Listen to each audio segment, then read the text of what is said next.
Derivatives trading involves substantial risk of loss and is not suitable for all investors. Past performance is not necessarily indicative of future results. So stressful when the world's on fire. Good God. I can't look at this, guys.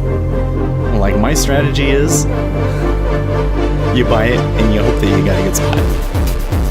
Yeah, but we all think you're crazy. You don't fight this. No way. The markets are freaking out and you don't think that anything is wrong? Come back tomorrow and I'll lose it all. Should be fun.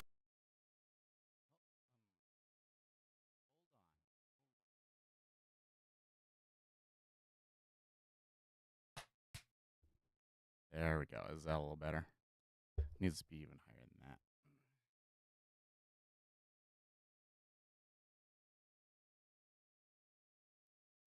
There we go. Music. Man, this has been not a good start to the day. All right, guys. First, let's go into the charts before I yap about my problems. So here we got the treasuries modestly higher in the overnight session, but falling back down as U.S. retail sales month over month came in at 0 versus the expected negative spot 3. S&P 500 also seems to be unhappy about this. Oil taking a huge plunge overnight. Oh boy, that's a little bit. Well, okay, so there's like this longer term support here, just above 80. Interesting. Oil and silver looking well. Silver's still kind of flat, but gold has been getting some good lift. And Papa still struggling a little bit. The dollar having some moves. Let's just say having some moves over the past few days, but on the uptrend at the moment. And then Bitcoin still holding that 60K mark after the Trump assassination attempt. Okay, so what's wrong with my sink?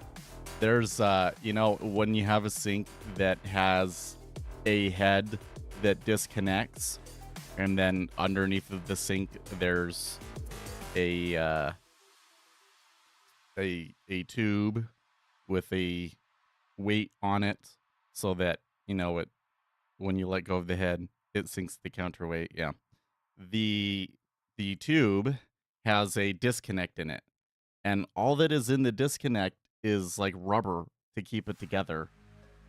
Maybe there was some little thing in the because I recently installed this. Maybe there was a thing in the hardware that I missed, like some sort of a clamp or something to keep that connected, but basically that disconnect just randomly popped off today.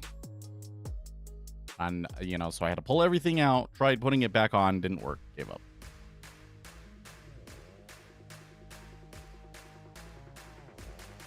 So that's what's wrong with my sink.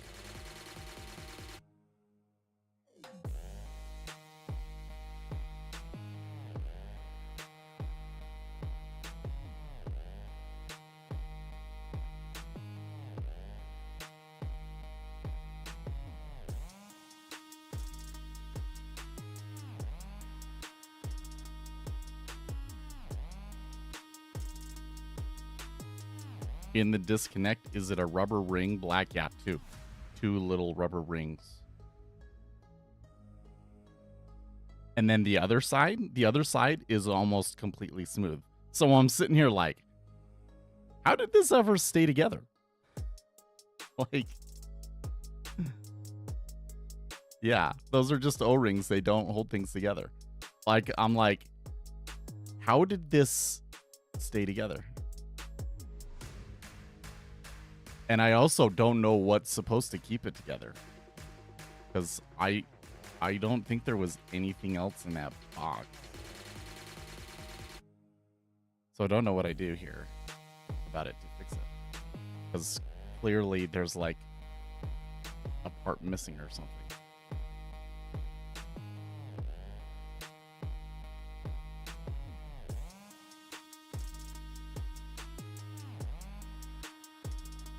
there like some sort of piece of plastic that snaps over top of it or something? I don't. Man, this is really looking pretty grim over here in the treasuries. That definitely should have been a clamp.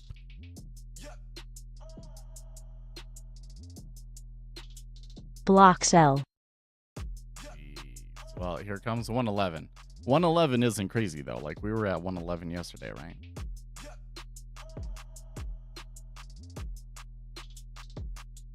You know, I think overall I'm not super interested in the price 4.2 because that's basically like where we were after oh,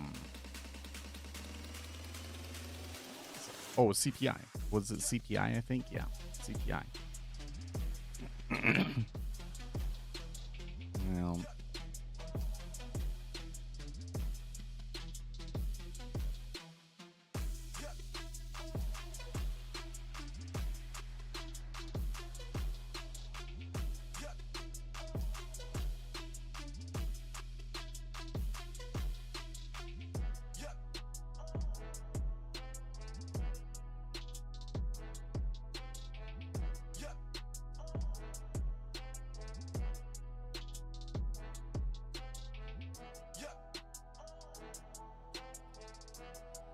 okay, I lost my train of thought here. All right.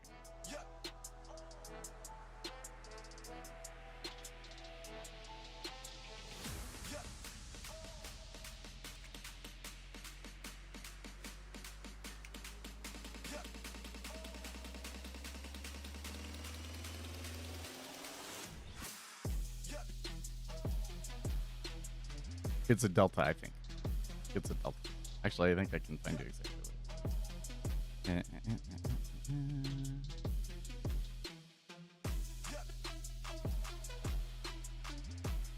think it's a delta.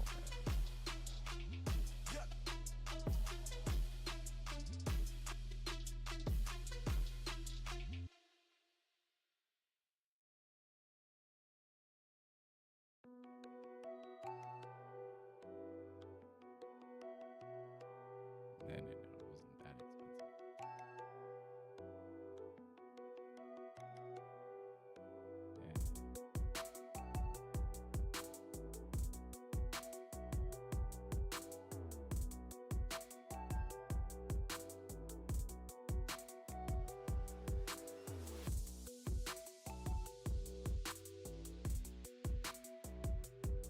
One of the things that frustrated me about all of this is that, like, when I was going to buy a new faucet, you know, like spending a little bit of money on one just meant that you got all sorts of useless features that I didn't need. It didn't seem like it was going to make the quality of the faucet better.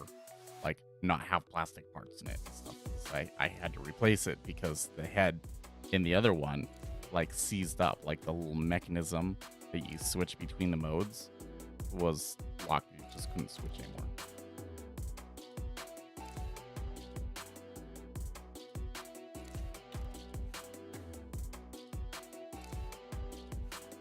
Did the hose mat? What do you mean by mat? Via quick connect, as in you push it together, it clicks and it's good? I thought that's what I did.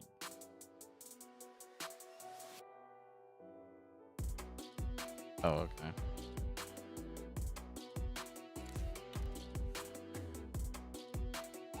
No, you know what I can do? I can go and take a picture of it on my phone. Hold on a second.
Oh, that's a good picture.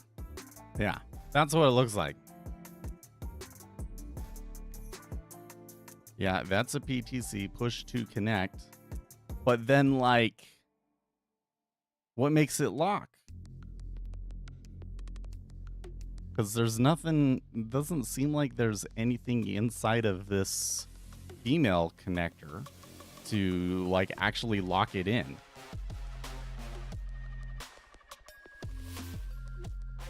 So there must be some piece of plastic that goes around outside of it to keep it connected or something. I don't know.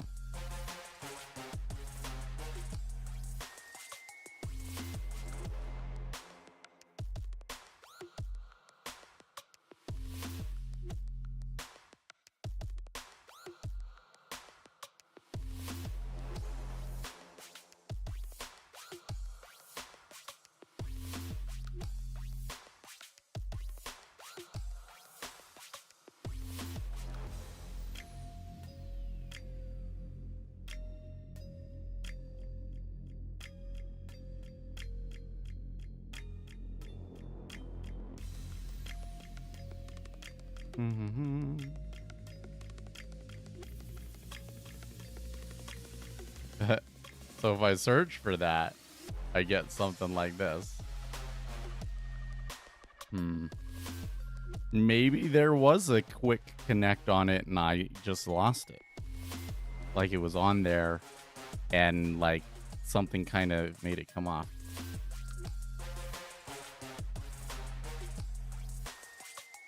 Yeah, that's actually kind of weird. PCT, you just force together and then gently, yeah. Well, and originally that is what I did. That's a weird thing. Is like when I installed it, I was like, oh, okay, I don't see how that holds, but it seems like it's good. And then it just randomly, like 2-3 weeks later, pops off. It's kind of weird. And now it always, like, then I connected it back together and immediately. Is it a blue thing? That blue thing looks awfully familiar to me. Maybe I have something outside.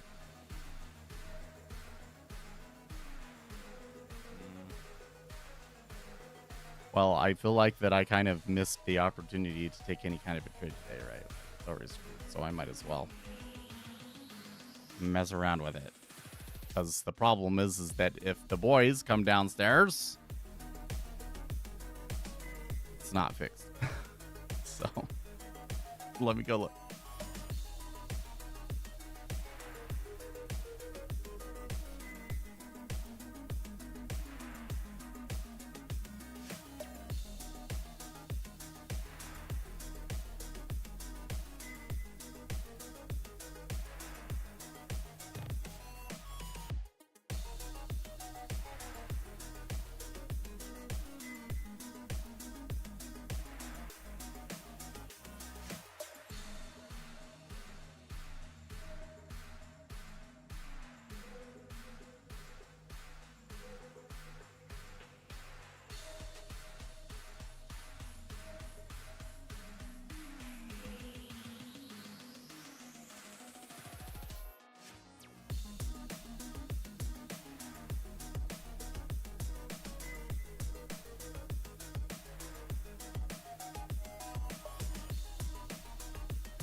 Okay, that was it. This blue thing, I had one, and it fits on it, and it fixes the problem. So now I'm gonna go and clean it up. All right.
All right.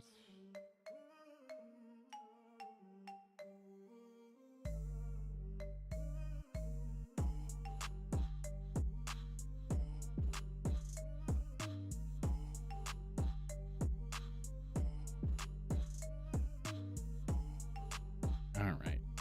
I'm back on the blue chair today. I got the lumbar support on it, so we're giving it another try. It sure is a comfortable chair.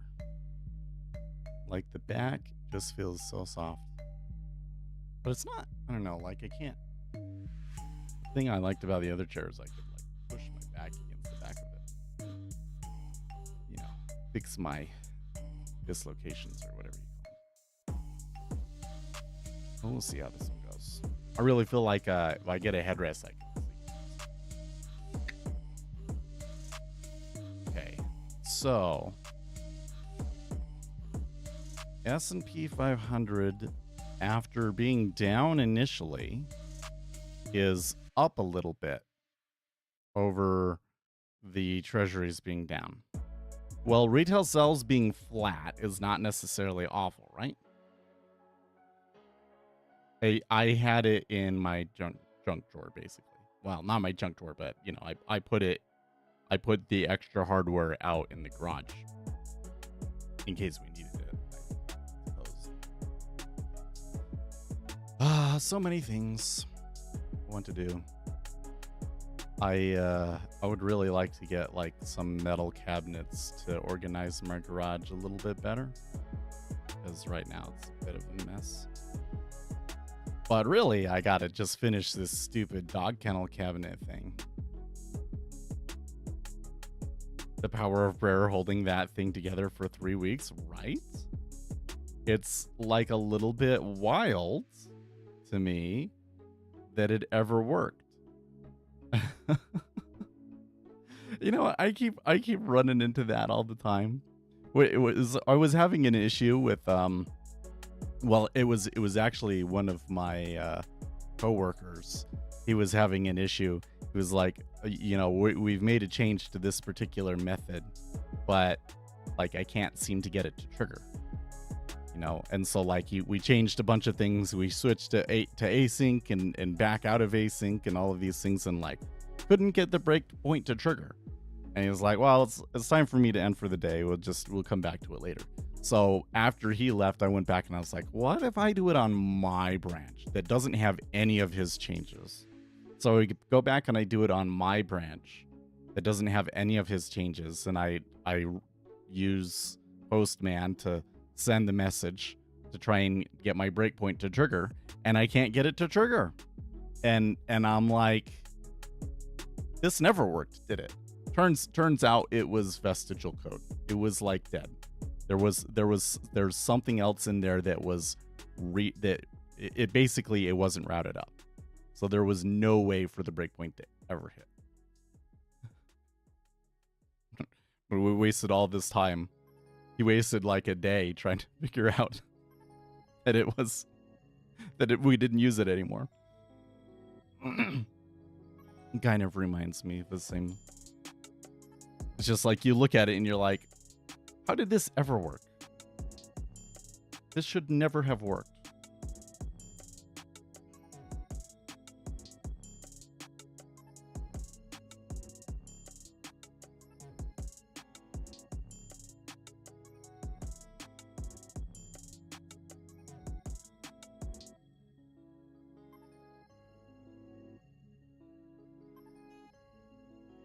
Good morning, D.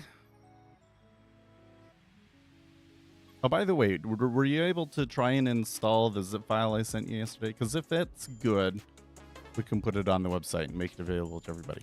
I guess when I said there's nothing added into it, I was wrong. You should be able to see the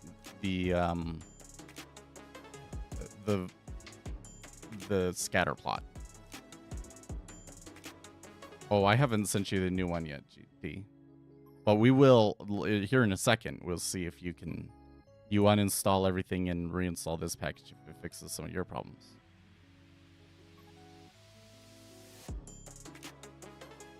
Oh, and it installed over the old one too. Okay. Then let's put it up. If I can remember how.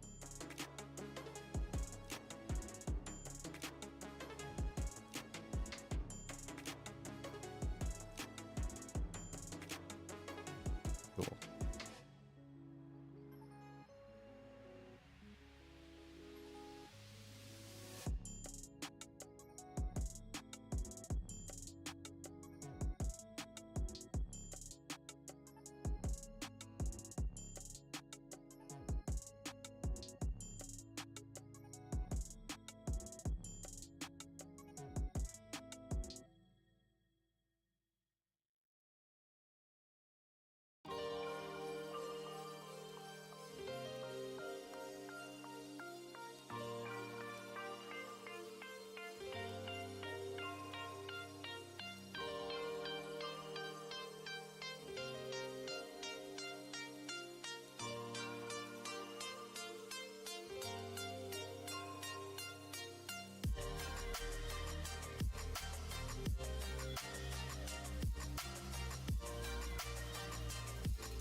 1-0.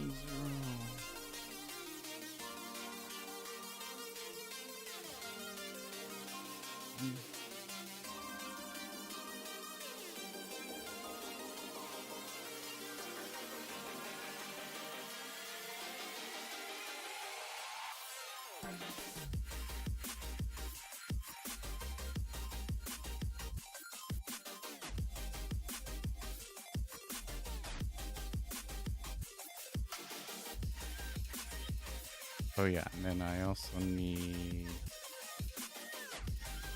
Oh, don't have it.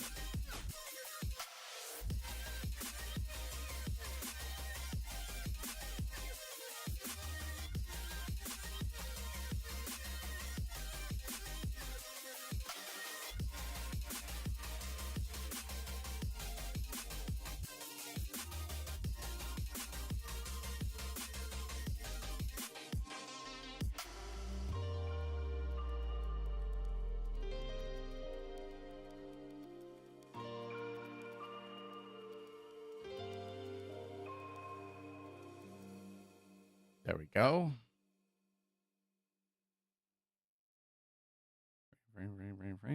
Data news. Cool. All right. So now if you visit speculators.com/downloads, you should be able to see the new versions of, well, the new version of the indicator dated 07/15. Well, I should say 16, but whatever. I actually exported it yesterday. So. Then maybe later today I'll send out a news list message.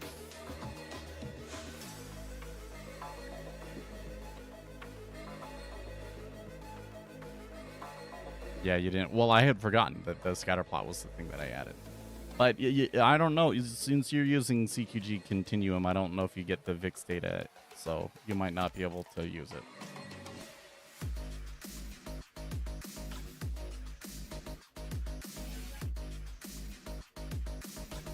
Ziggurat service lands is nearly as scarily as Nord Stream land. So my understanding now, the stories that I was reading this morning, was that the police and the Secret Service had known about what was going on for 30 minutes. And that there were people, law enforcement, I suppose, that were tasked with, securing that particular building. And it was too hot and they were inside the building. Like, wow. Enough for you to think it was intentional yet? I think the issue with something like this, right, is that how can you prove that something is intentional versus gross incompetence, right?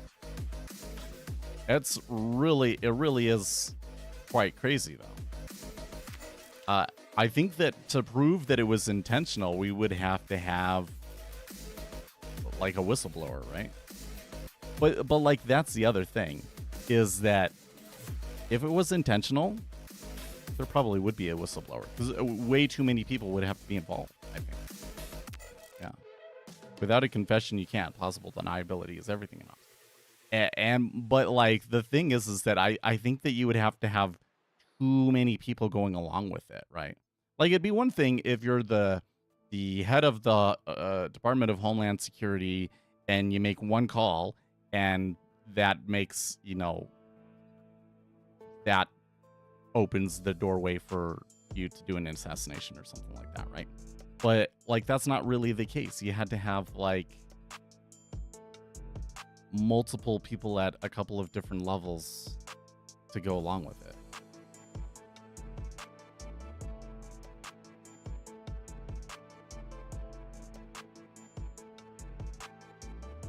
But I think the place where this is really going to like, how do I say, come to a head? Like the place where I think there's going to be the biggest question / scandal is if they knew that he was up there and the counter sniper had him in his sights and they knew that the guy had a gun, why was the policy, one, to allow him to shoot first, and two, why was the candidate still allowed on stage?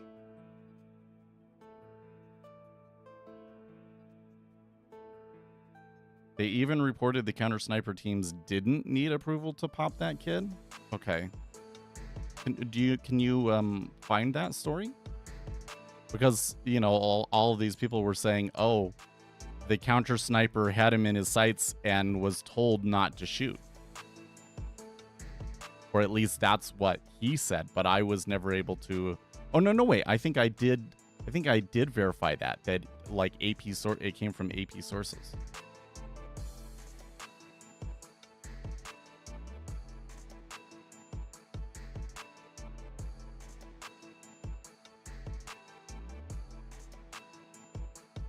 Got a clip of it from NBC. Yeah, one police took the ladder to the roof, and Thomas threatened him, and so he left. Yeah. So, like, they knew what was going on. Like at first, it was like, how did they not know what was going on? Because all of these people saw him on the roof and were reporting it and everything. No. What happened was people saw him getting on the roof and reported it. And the police were dealing with it, just very poorly. And it wasn't the Secret Service that was handling it, it was the police.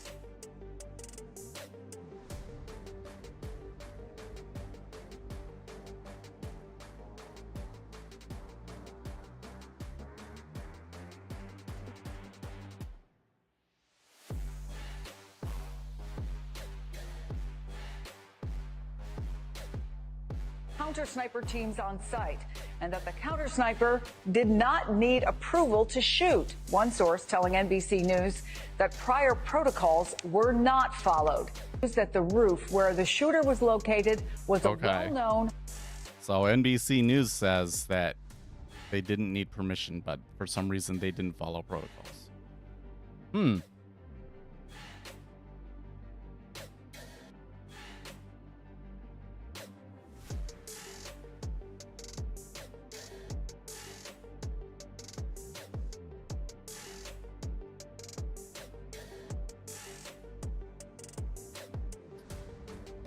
I don't know.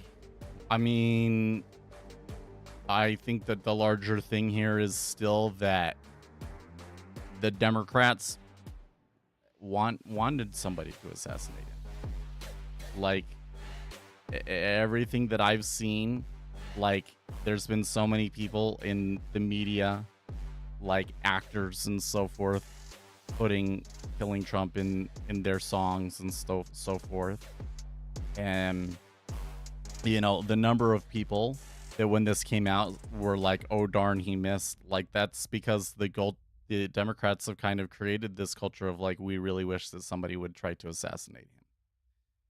And then when it gets to the point where it's pretty much almost seemingly a lock that Trump is going to win, and there's an attempt on his life, it's like, well, of course.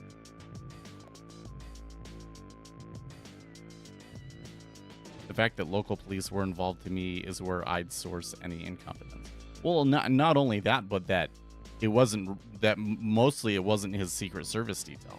That most of the people were stand-ins from the Department of Homeland Security.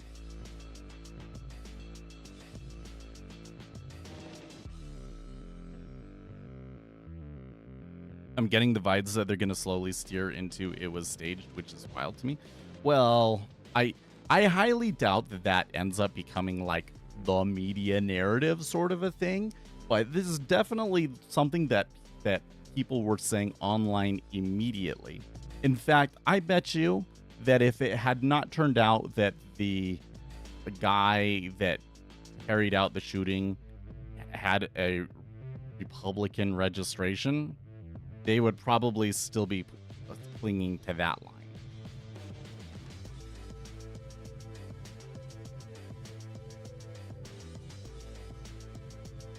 But it is a little wild to me that like for like half a day all of the sudden it was like, oh, this is terrible. We condemn political violence, etc., etc., etc.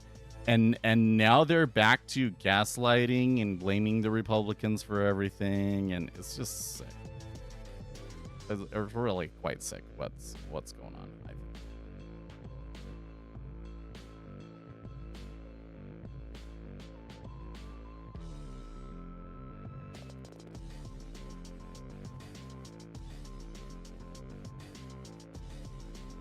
They seem to be building a decent balance out here. I don't like to call it a balance, a decent hole here at 04, kind of digging in.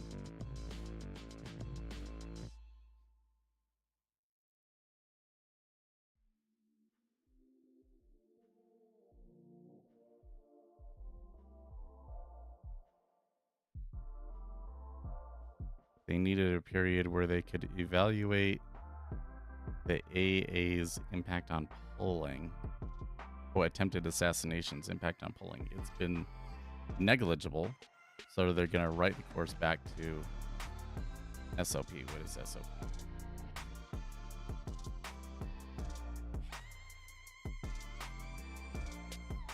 You're using too many acronyms. Standard operating procedure. Oh, okay. Maybe. Or maybe it's just that the Democrats can't help themselves.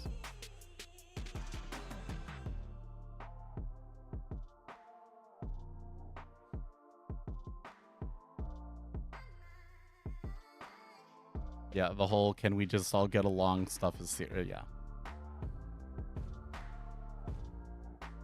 This idea to me that it's the Republicans that have been using violent rhetoric all of these past few years, and that the Democrats are completely peaceful, is just absolute nonsense. It's been the Democrats that have been rioting, even when Joe Biden's in power. It's the Democrats that are rioting, and the Republicans haven't really rioted. The one thing where they had an issue was at January 6th, right? Which Donald Trump really shouldn't have called that a rally. I always thought that it was silly and a bad idea. And of course, you're going to have some people do some bad things. But then, people went into the Capitol because the police basically let them. And they turned this into this whole, like, it was a violent uprising. They tried to overthrow the government, which is nonsense. And then they turned that into the Republicans are the violent ones, where, we had just watched before that months and months of Democrats just rioting and destroying the cities. Absolutely crazy to me. The people on the right just want to be fucking left alone, man.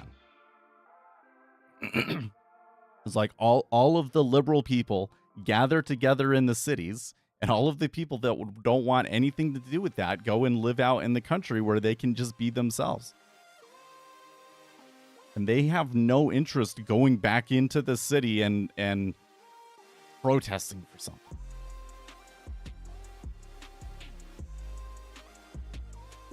They need someone on the right to, quote, retaliate before the election so they can squeeze out far-reaching state security.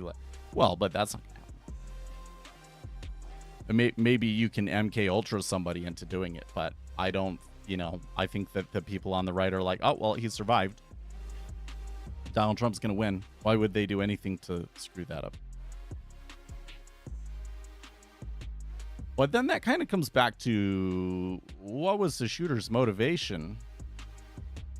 Because the weird thing is that what we got so far. So yesterday, they said that they were able to break into his phone, but that his phone did not provide any insight into why he did it. It really seems to me like this guy was a loner that on a whim decided he was going to go and try and assassinate the president because it was close. Because he was a loser.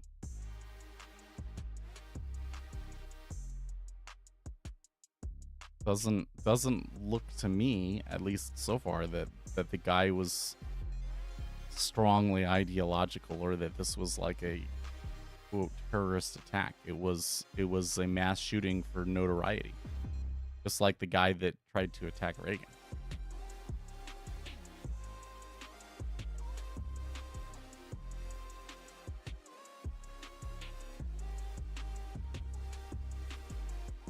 Well, in other news, Trump did pick J.D. Vance to be his vice president, which is an interesting pick. It's been interesting watching that pick. BlackRock put him in a commercial. That's weird to me. No, so with J.D. Vance, the interesting thing on that front. Well, so one thing is that J.D. Vance, before Trump was elected, sounded kind of anti-Trump. And then once he got into office, he ended up being like one of Trump's most staunch supporters. So a lot of people are saying, oh, he's just the one that kissed up the best to Trump. Maybe not. Maybe he decided that he liked Trump as he saw him, and he'll have a turnaround story. That would give him an opportunity to describe that turnaround, that change that he had in his opinion of Trump as he got to know him in the convention, which could be potentially powerful. But the thing that I find interesting is that this guy is not a schlub. He is not an MTG, let's say, a majoring Taylor Green. He's a lawyer. He's really smart. He's really articulate. All of the clips that I've seen of, because I don't know very much about him before all of this, but all of the clips that I've seen of him speaking over the past day or so all suggests that this is a very engaged and intelligent person. And meanwhile, you have all of the typical Republican establishment people just absolutely despise this appointment. It's really curious to me, because I don't see anything in what he's said that's like super alarming. He's just kind of like the typical conservative positions right now. The typical conservative position is we don't want to be involved in Ukraine or spend money on it. Fair enough, but otherwise, I'd say it's typical conservative positions. So why do they hate him so much? But it kind of seems to me that like his attitude and everything is why Trump picked him. Like, he didn't want a guy like Pence that was kind of a little bit timid and reserved. So that's really interesting. On the Killer, Hentag says, I think the root cause of this unstable kid was that he was mobbed of all the time in school. And so, yeah, he was bullied as a kid. Fair.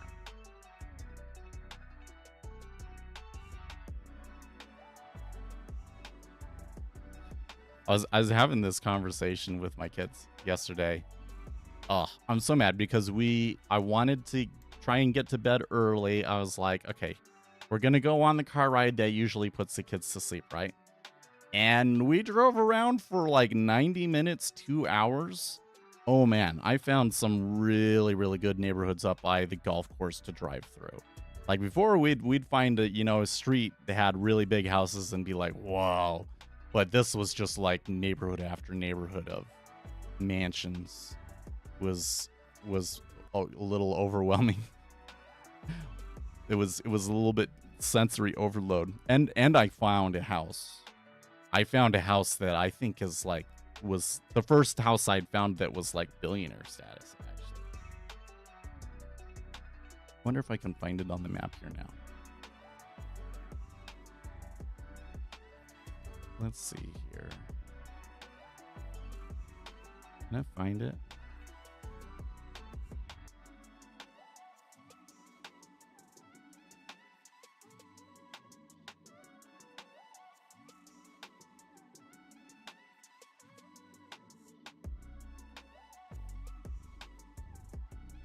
Somewhere over in this area.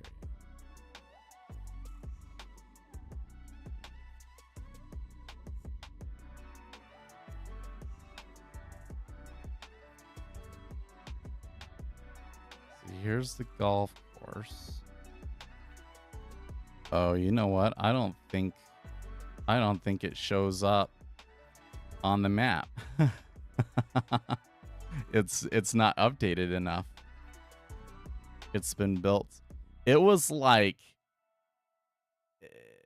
I'm guessing here. I'm guessing maybe what I saw was not as crazy as it seems, but it was a house that I would venture is like this big, and then like there was a whole front yard sort of area and a gate like right here. What I saw, it was huge. It was like a billionaire home.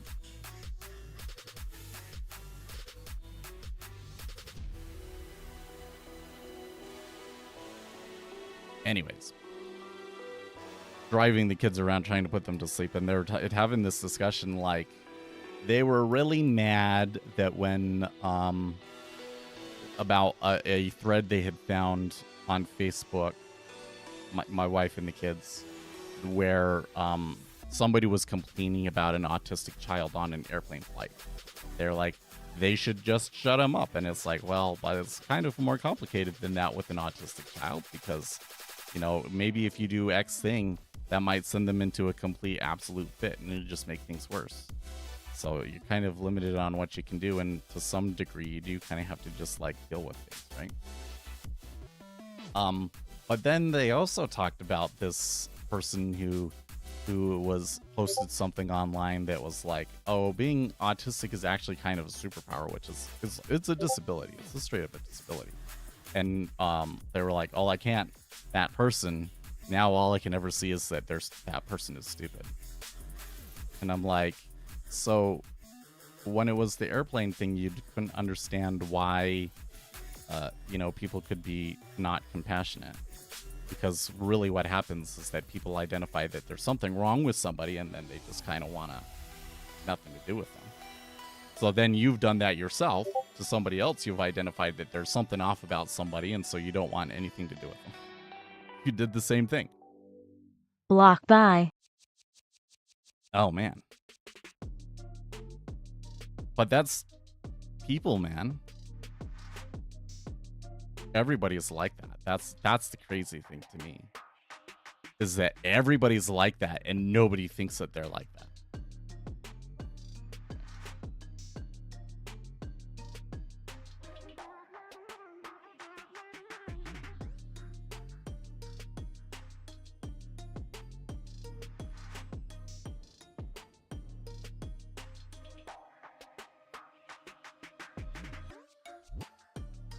Got 5 minutes until the S&P 500 opens.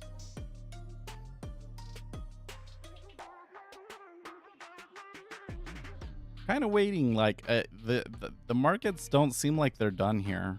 Like they have settled at 04, but with the way the correlations are and everything, I kind of think that they might make another move after the S&P 500 opens. Yeah, one of my kids has autism. He's 4 years old. He does not speak. He's very vocal, but he can't use words. He will very much communicate with us, show us things, tell us what he wants, etc. But he just doesn't use words. He seems to understand what we're saying very well. You can ask him questions and he'll say yes and no, but he does not use words. So, he would be level 2 autistic.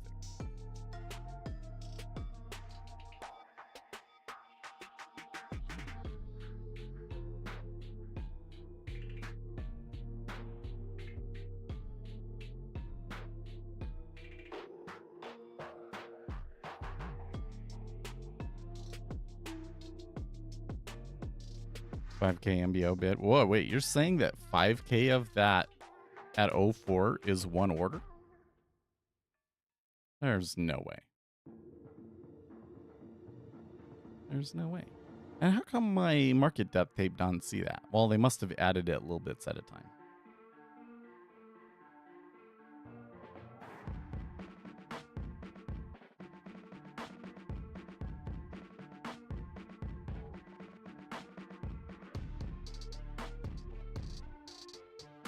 You seem like you get an interesting life bio. My father worked with disabled persons, made me who I am today. It's like a gift once we understand we are selected, having those people in our lives. Well, yeah, I like one of my one of the recurring themes throughout the past quarter or so is this thing that like realizing how people really think. Like I was trying to explain to my kids that if you're talking to somebody and, you know, you understand the words that are coming out of their mouth, but it just sounds like garbage, like that they don't really actually know what they're talking about. That is usually a sign that you or the other person is missing some sort of a context. Because people do not think with these slow, logical, process-oriented systems. That's like kind of the whole thing, is that an autistic person is completely limited to using those kinds of systems, and they aren't really able to access very well the more advanced frontal lobe systems that are more of a neural network. You don't sit there when you are in a social situation and you say, oh, like the perfect thing to say in this situation would be this funny joke that I have, and then you tell it and everybody likes it. You don't sit and think, okay, I should tell a joke in this situation. Here is why this joke would be funny. Blah, blah. Like you don't, nobody thinks that way. You just know. The neural network just conjures up the answer and you spit it out without even thinking about it. I mean, that's how things work in dynamic social situations. It can be really, really fast. Right? That's the neural network part of your brain. Once you realize that most people are relying on the neural network part of their brain, you kind of start to understand why people do some of the bizarre things that they do. So they're not really thinking them through. They are just doing their kind of knee-jerk reactions. And everything that you consume, everything that you read, you watch, that's all being incorporated into that neural network. Your brain processes that information and then says, okay, here's how we should adjust the neural network based on the information that I just got. Just like in the same way that a machine learning ChatGPT large language model does. Like, have you ever played Tetris and you really got deep into it, and then that night you have dreams about Tetris? It's because your brain is literally trying to reconfigure itself to get better at playing Tetris. And if you've never played it before, you go and you play it, and then come back the next day and you do that for a couple of days, and you'll get noticeably better overnight. And it's because your brain is literally growing like new connections. It's literally making new connections, even if you're an older person. That's that brain doing that part, right? So you can program people. You're showing all of the media to say this person is dangerous. It would be a good thing if this person was killed, etc., etc., etc. Yeah, shouldn't be surprised that one of the more vulnerable, not very mentally healthy people might think to go and do something crazy. And it would make sense that people would react in an undignified way to that attempted assassination because they've basically been programmed to. That neural network comes up with that answer because of what they've consumed.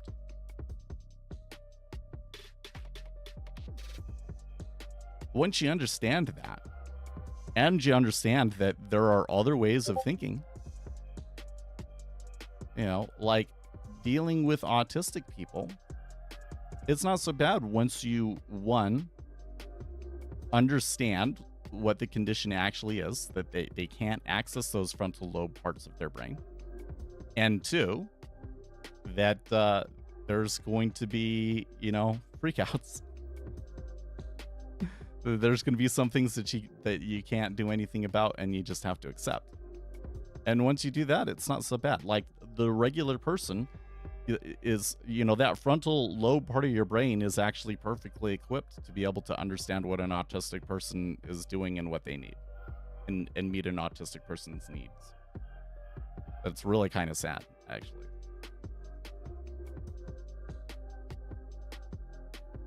Have you ever drunk raw milk direct from... No. And I don't think I ever will. the whole thing is really interesting to me, especially the whole point that like you don't get true whole milk, and that you don't get like pasteurizing kills some of the proteins and everything, but it is just not safe to drink milk raw. It's just not safe. So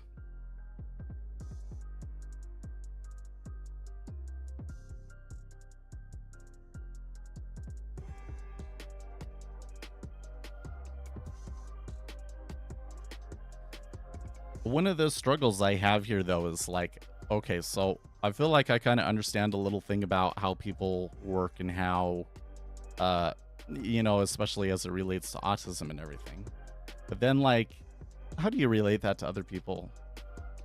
Because the issue again is like people can understand it, but people don't want to understand it.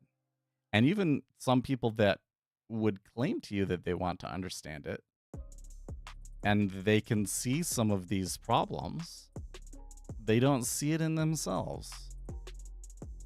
So if I feel like that's like my family is doing that, how do you get them to understand? Because almost anything that you say kind of turns into a like, oh, well, you're not so smart sort of a thing, right? It's like you can't make a criticism without it turning into like an ego thing. So it's like a realization that people have to make on their own. So I guess you have to put them in situations where they would make that realization, except for that I don't know what kind of situations actually would cause people to make that realization. Because I came to it logically, I think. Well, yeah, not necessarily logically, but everything that I've learned about machine learning and everything that I've had to learn about autism and everything, and I've come to that understanding through a lot of study and research.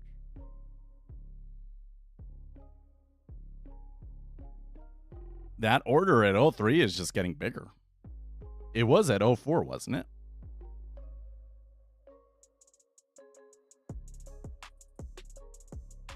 So I wonder, what do I see in the other instruments? So there is quite a bit of a bid in the 30 year as well. And not so much the 5 year. So I'm wondering if this is part of a spread trade. We did see some flattening after this news. And flattening would be sell the 5 and buy the 30. So let's keep an eye on that. Maybe there is some more spread trades getting put in. Added bid and ask lines to my order flow charts at work in progress. Okay. If I look at the so let's come back out to ZN here. Yeah. Interesting. Wait. Let's go to the daily chart.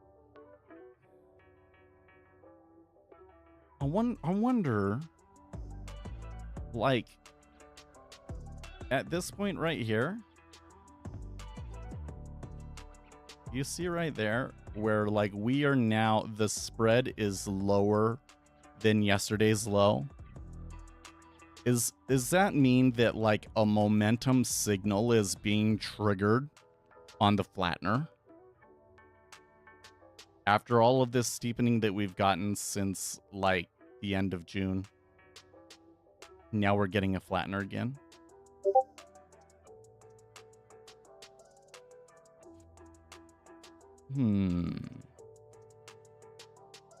See, when the yield curve steepens, it usually does so very, very quickly. Right?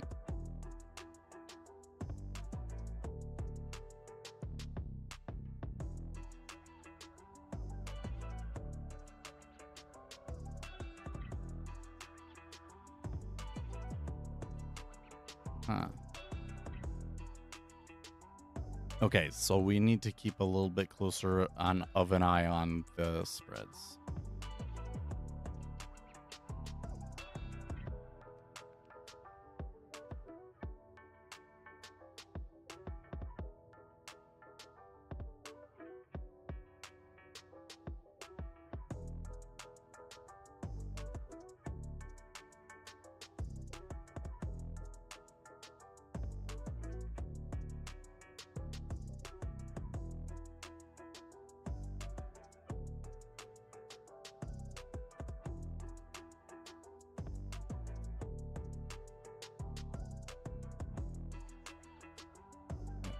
back over to here.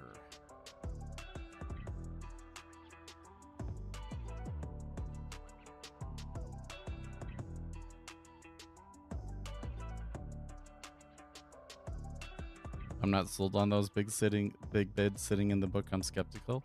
Well, so note that there was a 10K iceberg on the offer at 03 half. And that bid at 03 is just getting bigger. So we haven't seen this in a long time. It used to be that something like this would kind of happen almost every day, right? Now, I'm not so sure. But, you know, so we never did our notes. Let's do that.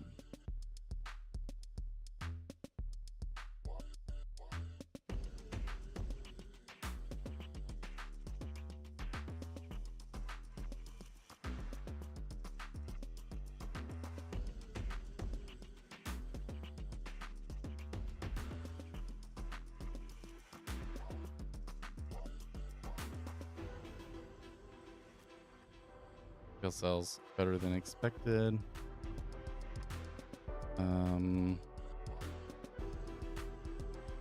That is it, right? Okay, but we'll put in possible flattener momentum.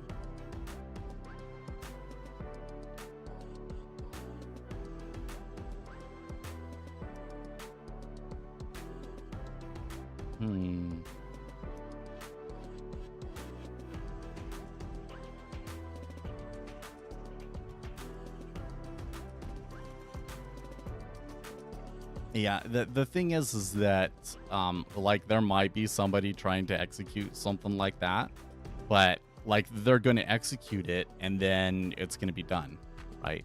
And especially if they're able to execute it without it really moving very far, which it kind of looks like they will, then what we're seeing right now is not actually indicative of the beginning of some larger trend. Like this is the mistake that I always made, right? Is that we would get into this situation, I'd see something interesting in the book, I'd say that means something, this must mean that this guy is going to buy or this guy is going to sell, and so that's going to result in a trend up or a trend down. I always take a trade on that and then like just kind of get thrashed around. And it took a long time for me to realize that actually when that happens, the most likely thing to happen, at least in the short term, sometimes you can kind of build up enough of an imbalance in that area that eventually it does move away from it. But in the short term, the most likely thing to happen is for it to stay where it is. That like that kind of stuff actually makes it harder for it to continue moving up.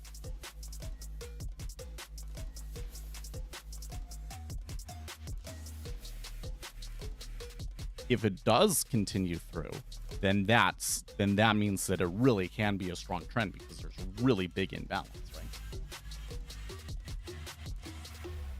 But we just traded 10K in an iceberg, and then there's still this huge MBO over at 03.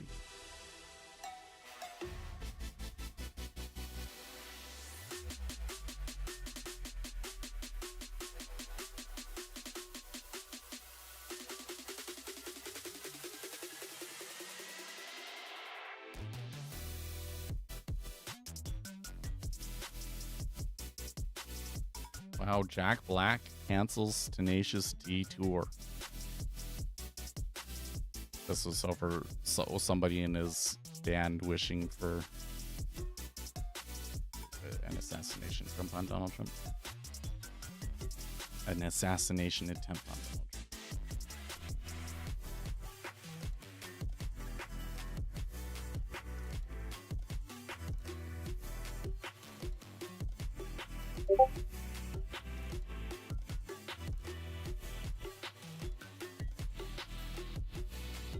Authorities waited 5 full hours before revealing the name of the gunman. But didn't we get a video of the gunman before?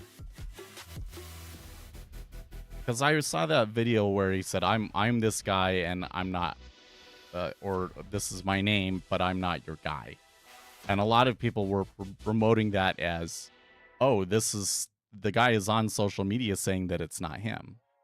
But as far as I can tell, he recorded that before going and doing the deed.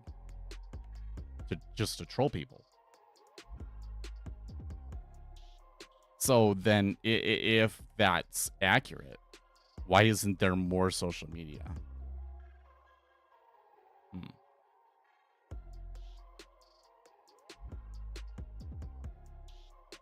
Kyle Gass, yeah, Kyle Gass basically wished for a successful, like, next time don't miss sort of a thing.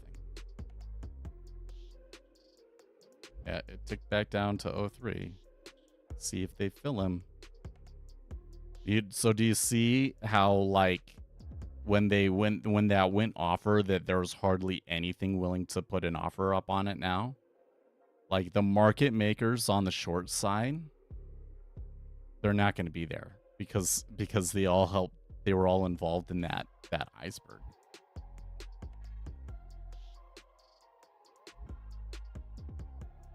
Kyle Gass is already close to ruining his fame multiple times. This will do it to him. You'd hope so. I was kind of seeing the way that Destiny was acting the other day and thinking this might be the end of him. But my understanding is that he's, like, getting a lot of views from it.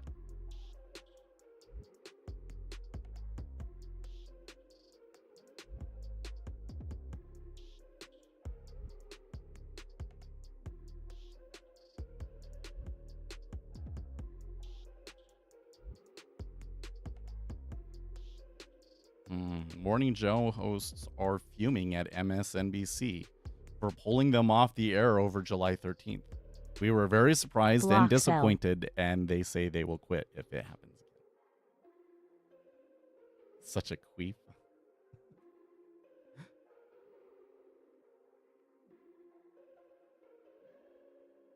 I tell you what, like again, I never really cared about this guy, but his name was out there.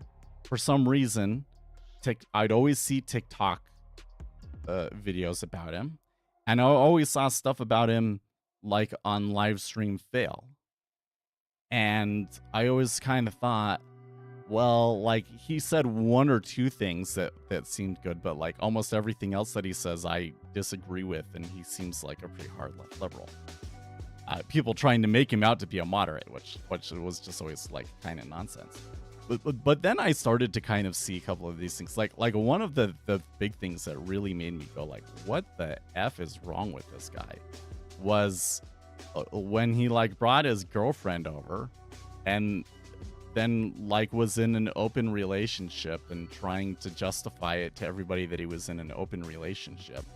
And the girl, like, literally flirting with other guys in front of him and shit. Like, what the crap? And then she set up, like, an apartment with this other guy, and it wasn't until, like, everything was all set up and that she moved in with this other guy and left him.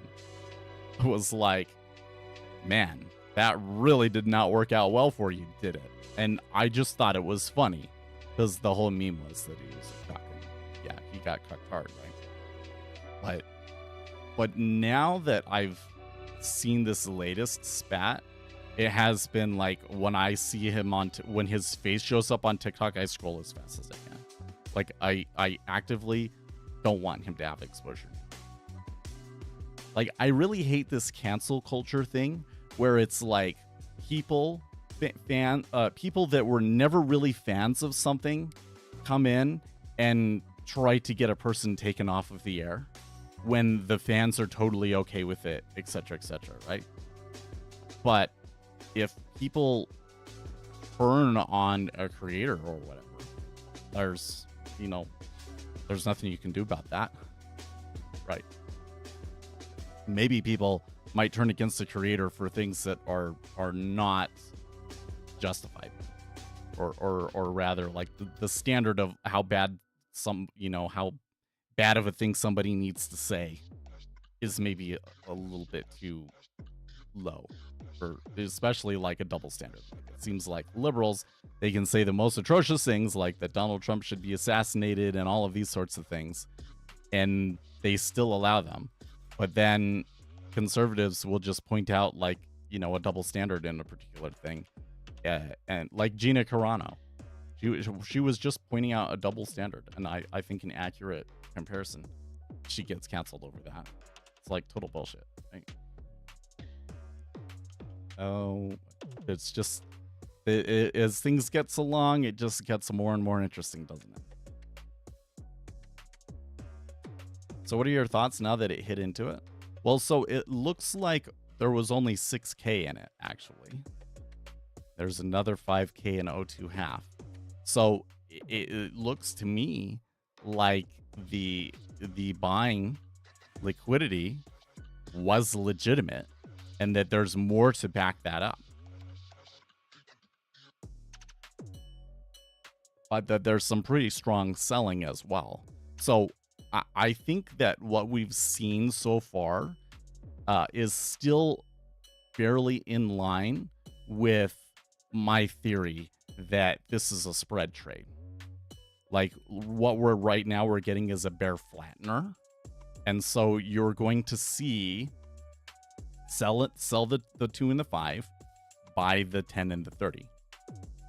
But it's a bear. So overall, the outrights will all move down. It's just that this one right here will move down more, right? So down 2 ticks instead of 1. Well, for a second there, it was down 2 ticks instead of 1. So if that's the case, then that means that when we're seeing these big bids here, we kind of have to discount them a little bit, right? Because that's the spread trade.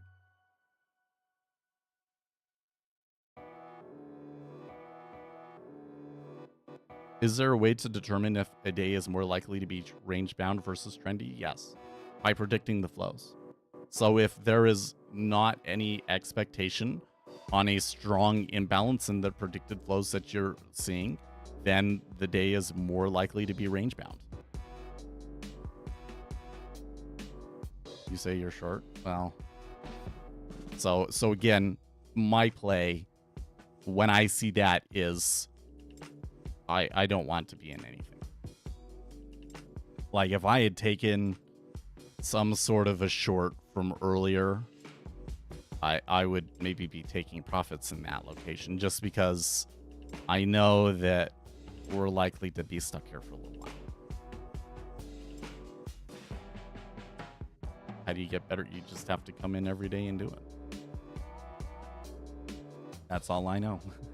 And do a lot of research. Reading about what's going on in the market.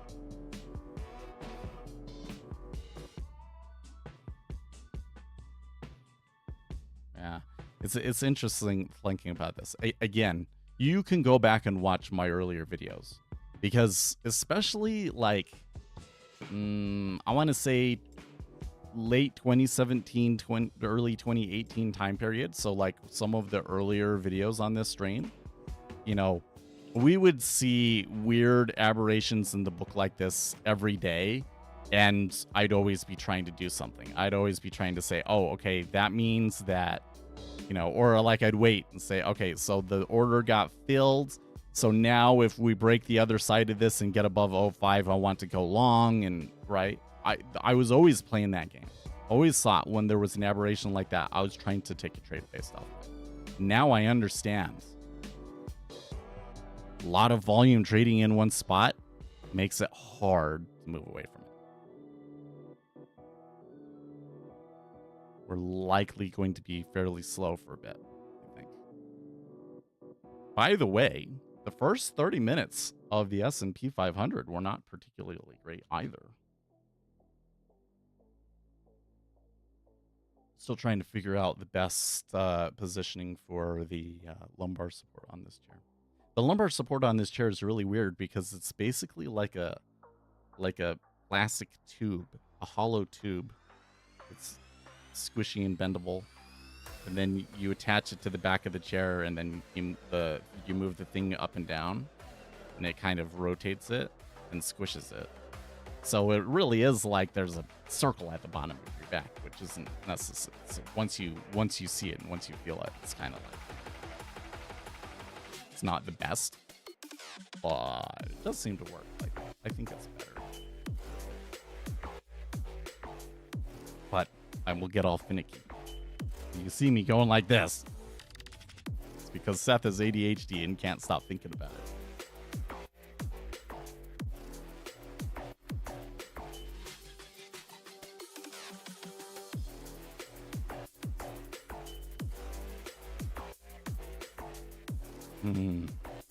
The funniest thing that I've seen through all this, like, vice president pick, is that it's so close to Vance, and so people were just taking their old Trump-Pence signs and just crossing out the first two letters of Pence and putting a VA instead in front of it.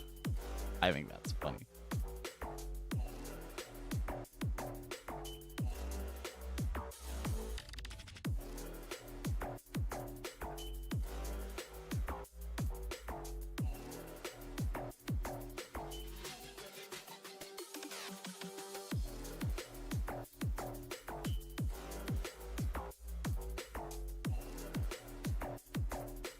So I'm wondering, did we see... No, we did not. So while we did see some changes in volume in the 10-year, the other instruments are kind of flat. So I think it's the market orders and everything is not necessarily giving us any clues to if this is really a spread trade or what's going on.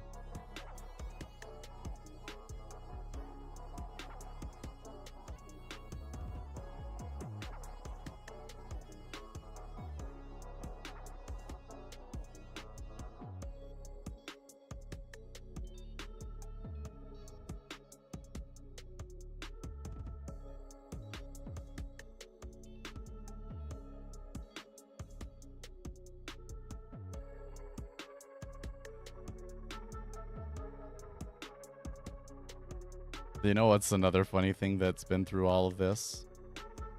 Was, man. This one is kind of get lost in the fray, but I really think it's funny. Is Joe Biden's addressing the nation, saying that political assassinations are not okay. And he says, you know, I would encourage the whole nation to recommit to making America. And then he stops himself. And he goes into some other complete thing. Like, he almost said, make America great again. He really almost said, make America great again, didn't he? Hey, that was a significant tick down at 02. And now I'm seeing some follow through on the 30. So it does look like maybe the sellers have it.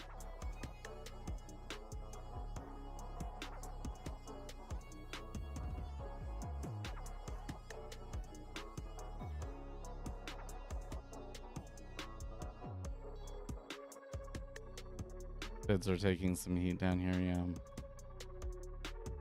So, I would argue that what I've been saying here is still correct. Like, they've pushed down, but they had to trade a lot of contracts to do it, right? So, for this to continue and push through 111 and break through then, that has to be a really big sell order to do it. Do we have that right now? Well, I don't have any predictors that would suggest that, but it's possible. It's always possible. It must be hard for Trump to feel comfortable in front of a crowd again. I don't think so.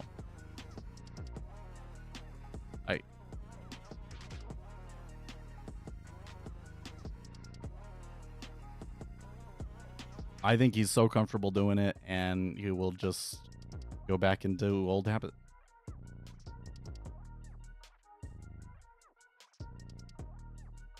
I also don't think that he's the type that really becomes traumatized by a thing like that. If anything, he finds it a little exhilarating. Oh.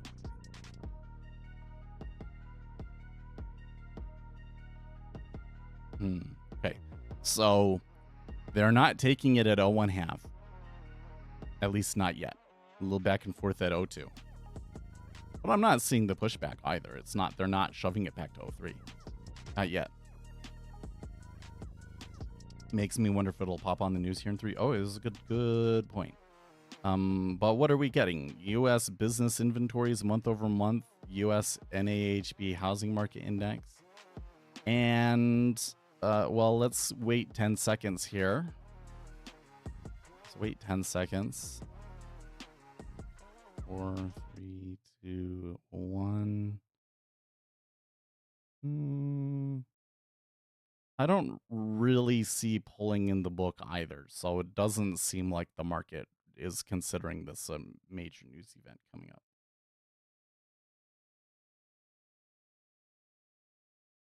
I think if you're an older person, you're more interesting living righteous than dying. I'm not sure what you're getting at there.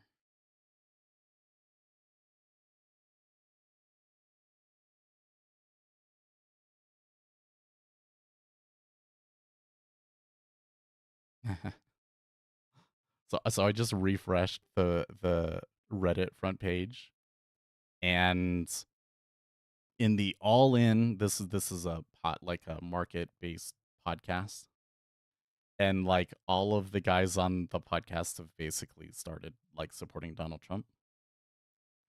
So somebody said, "Can we now admit that All In is officially a right wing podcast?" So funny.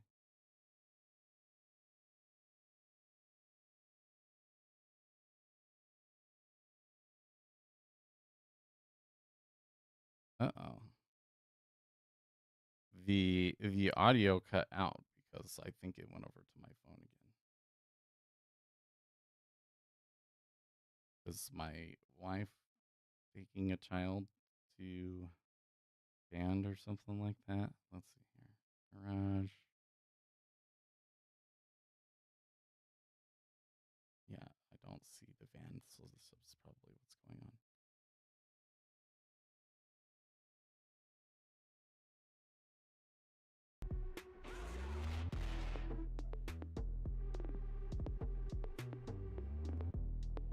Oh, what I really like about the Great White Hope is remind me where you're from. It was like somewhere kind of south Eastern European, wasn't it?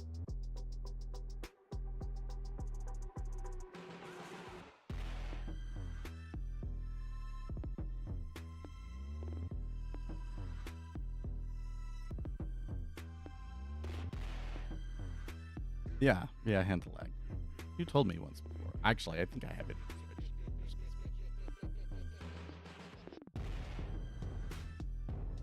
Let's see if my spreadsheet.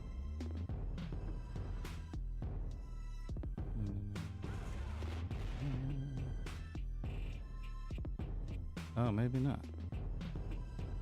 Nope, you're not on here.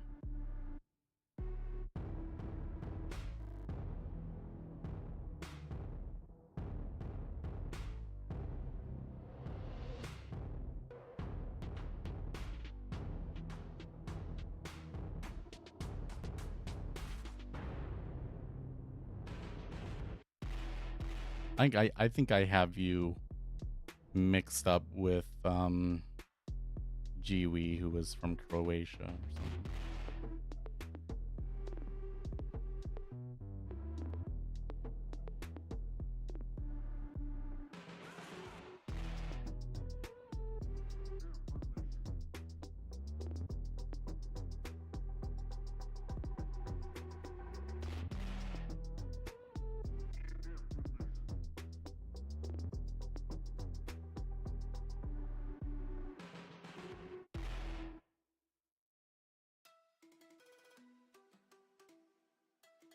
There's a person in this thread about, is All In now a right-wing podcast? I knew this years ago after the episode on food inflation and production failed to even mention meat consumption rates and veganism.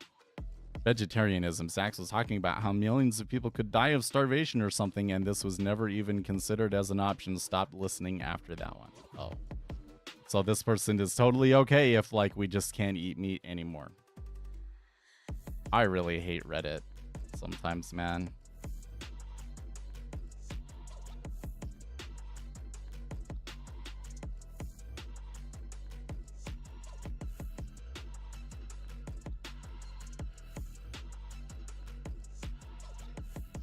Who's us? Where did I use us? I don't even know.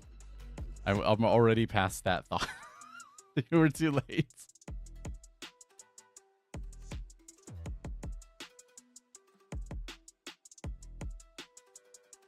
It seems to me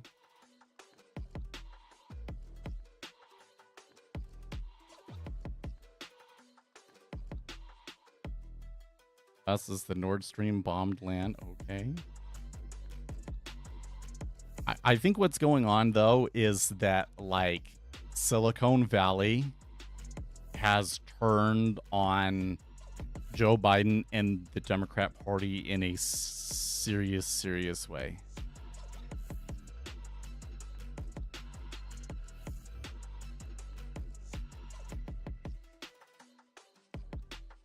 I was asking, he said, we stupid people don't like us. I don't know who us is. Oh, I missed something. Anyways, so there's like Peter Thiel and his kind of buddies, and it kind of seems like that they have successfully convinced a lot of tech entrepreneurs that they need to kick Biden and the Democrat Party to the curb and start going with the Republicans and start supporting Bitcoin. Because you can see, like Donald Trump, when he was in office, was not explicitly pro Bitcoin. He always kind of held it at arm's length and kind of suggested that it wasn't a good thing. And now all of a sudden he's like all in on crypto. Like the cryptocurrency market is rallying really, really hard on the idea that Trump is going to win. Oh, so you're European. See, yes, I figure he speaks like he is European, but I don't know where he's actually from. What's your first language? Crypto is the future, probably. Who knows? It's not the future. Like, sorry for bombing your pipeline, I guess. You know what? I apologize too. Yeah, Biden shouldn't have done that. That wasn't authorized. Shouldn't have happened. I mean, ultimately, I think it's a better thing for the world and certainly for the US that the pipeline is not there.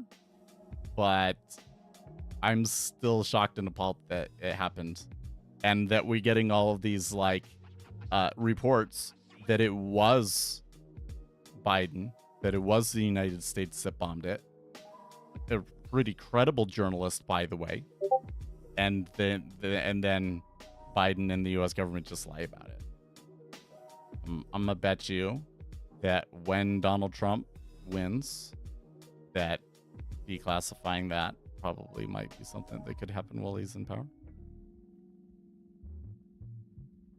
Yeah, why would you blame us as individuals? Our government is all governments are stupid. All groups of people are stupid because people individually are stupid.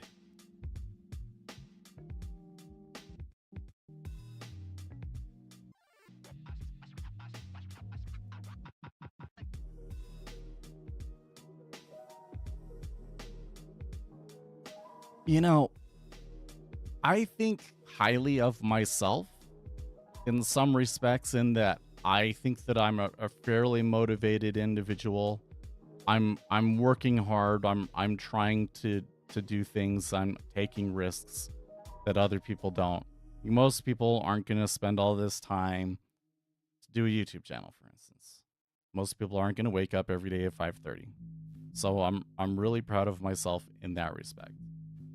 But on another level, I really kind of despise people that have too high of an opinion of themselves, because at the end of the day, I don't get nearly as much work done as I really want. I don't get to do all of the things that I really want. I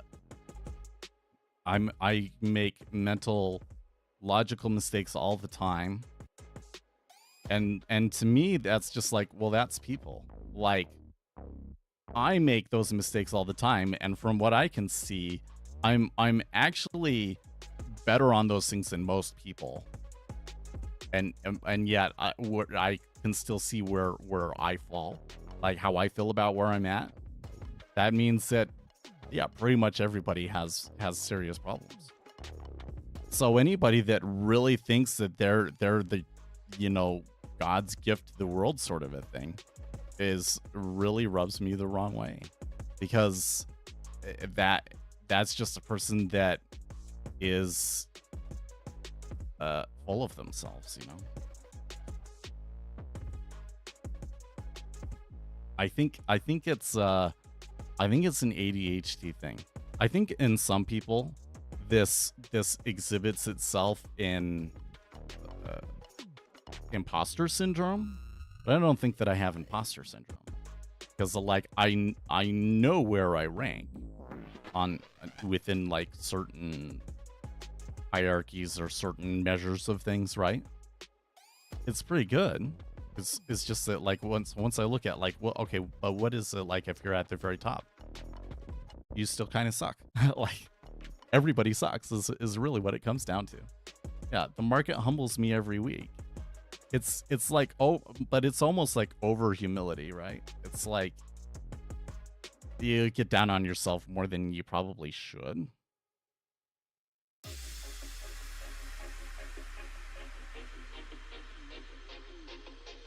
Everybody who works in business is better than the government, who are not even able to build good streetings and houses. Oh my gosh. Did you say did you see Biden come out yesterday saying that if he becomes president, that he will implement a 5% cap on rent increases? Oh, it's such a bad idea. It's such a bad idea. You will get rent will go up 5% every year. Yeah, he pulled out the price controls card. It is desperate. It's so classically Joe Biden, though. I mean, this is the way that basically everything that Joe Biden has done, right? Is he will bring out some policy that is a really bad idea, but it plays to some group of the electorate will buy into it and love it, even though like in the long run it'll be negative for them. And it's something that he doesn't actually have the power to do. Like, you cannot pass that's something that needs to be done with legislation. And especially with this whole thing with like the Chevron doctrine and all of that, the Supreme Court will smack it down. Right? So it's no different than the college forgiveness and everything else. So classically Joe. And it's funny to me that Joe thinks that's going to help him. Because the reason why I think a lot of, like, for instance, these tech millionaires, whatever, why are they turning on Biden and the Democrat Party? It's because of things like that. It's because of things like that. They know that, like, the things that the Democrats are proposing to do now are so damaging to both our economy and the fabric of our society that they have to completely cross. They're not liberals anymore. They're conservative, which is could end up being a big jump.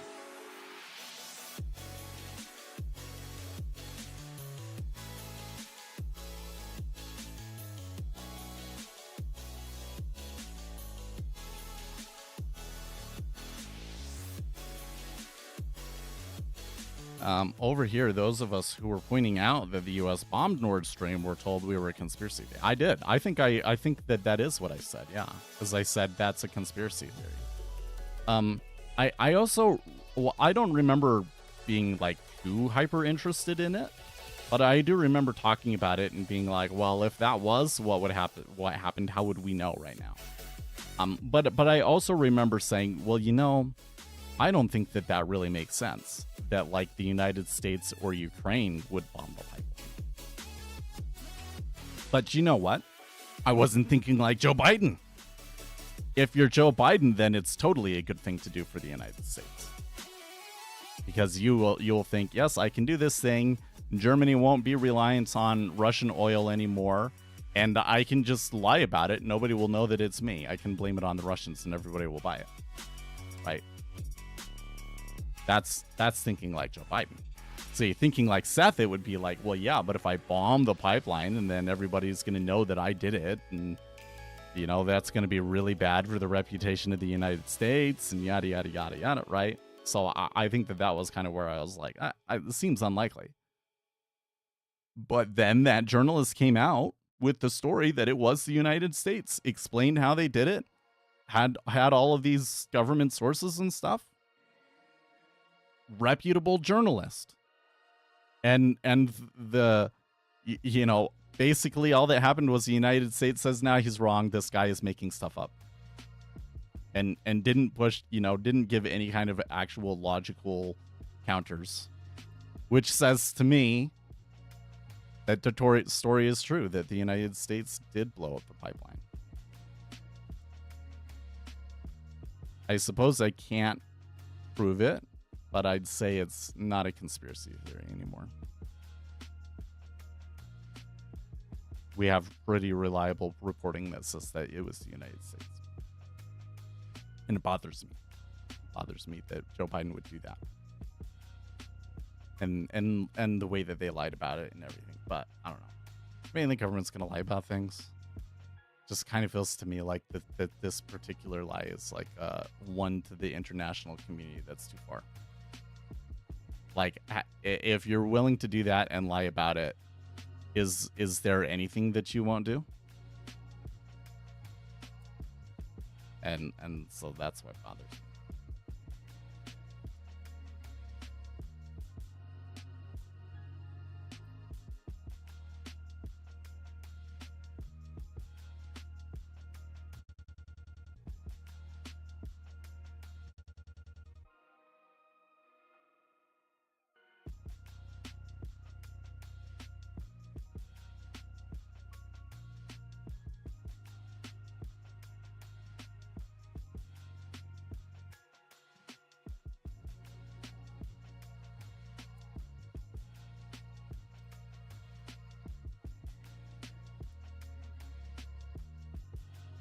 Pentelag never told us what country he was from, though.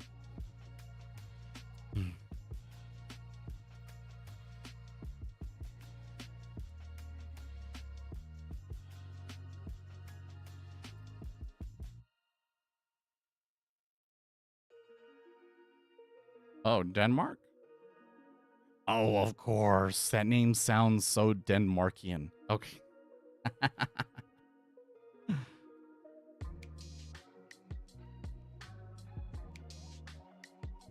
Oh, DE is Germany. Okay. It sound now that I'm thinking about it, I'm like, it totally sounds like from that area.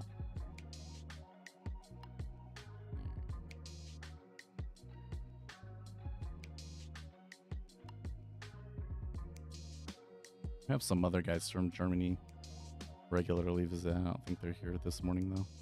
At least not talking this morning.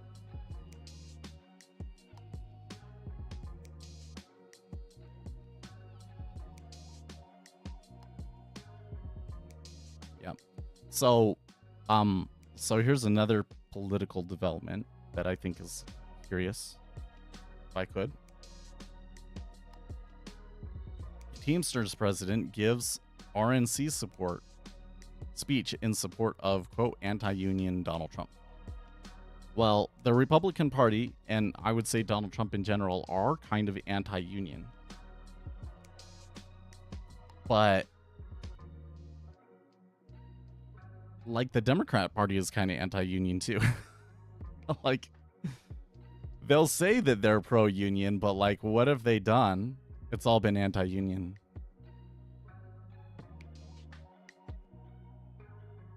I kind of feel like I don't want to be anti-union or pro-union, but I do want to see some of the things around unions change. Like I really strongly agree with the employment at will. What do we call this issue? Basically, like having to belong to the union should not be a condition of your employment. I think that's so dumb. I recall these situations with people that I knew that worked for certain unions, even though they were like basically independent contractors for the most part, but they were part of this union, and like the union was striking, so they couldn't work, and it was like nonsense, and they were really hurting and losing money. I don't think that you should have to be a part of the union to work a job. But I also kind of think that the balance of power has been a little bit too far in favor of the corporations. You know, like, so like, shouldn't be pro-union or anti-union, but should we be changing some things, so some laws? Yeah, probably. And all of the sudden, the Teamsters are kind of saying, hey, Democrat Party isn't us. It's like we've been saying this for like it's been 10 years. It's really funny how under Biden, everybody finally realizes that, like, oh, actually, the Democrat Party never actually cared about you. They just wanted your vote. They just wanted power. And now it's like abundantly clear to everybody. And it's so wild to me that it's like leaving Biden and moving over to Trump. That's how it happens. Would never have guessed that. I just read that your government, I'm assuming the German government, is banning compact magazine. Or they ban magazines in Germany. Well, I mean, that's Europe. So now Seth finally believes the bombing. Is he still a climate? I've always been agnostic on climate change. That is my official position is I am climate change agnostic. Like, I think when you say something like that, people will be like, well, but if you actually look at the evidence, then you should see that climate change is real. And it's like, well, for me to feel comfortable in saying something like that I understand that issue enough to conclusively say that it's real or it's not, I would basically have to be like working in the industry, you know? So, and I just have no interest in that subject. I'm not going to spend that much time in it, right? So I'm climate change agnostic. I don't care. It's not that I don't care. It's that I am never going to be informed enough to be able to conclusively say to you, you know, this is what the science is, and here's, you know, because if I'm going to talk about something like that on stream, right, it's got to be like, well, okay, you point out this study, and it suggests that the sun is actually what's causing heat, and it's not that big of a deal. Okay, well, like, I'm going to need to know that study and the name of it off of the top of my head and what it said and what the problems with that particular study are. And, you know, like that's the kind of level that I would want to know something. That's the kind of level that I feel like I have on order flow and on a lot of politics too. So, right, I'm just never going to be there. So that's why I have to be agnostic about it in terms of like what I talk about on stream. And the thing is that what I know more about is the politics and the policy. So whether global warming is actually a thing that's happening or not, okay, whatever. If you say it is, then it is. If you say it's not, then it's not. But like, what policies are you actually wanting to implement? Will they actually help the problem that you say exists? And that's where I have a lot to say. The policies that they're putting out there for climate change, to combat climate change, are not going to combat climate change. Like, honestly, how much money has Obama put into these climate change initiatives? How much money has Joe Biden put into these climate change initiatives? And we're further away than ever. Like, yeah, we got like more electric vehicles out there, but guess what? They're all being charged at stations that are run by a gas generator.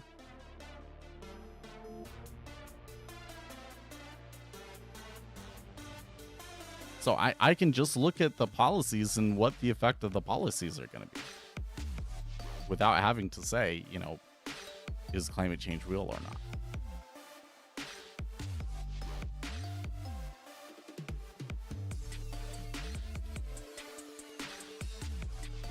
Who believe Michelle and Obama question?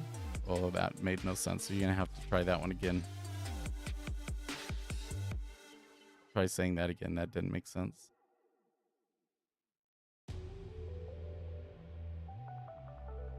All of a sudden, I'm getting kind of like an ache in my side, like that I've been running.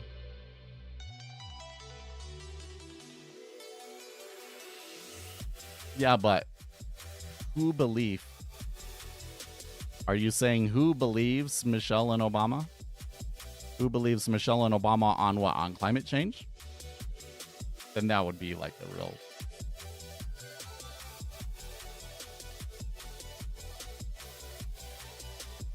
The verb belief doesn't make sense.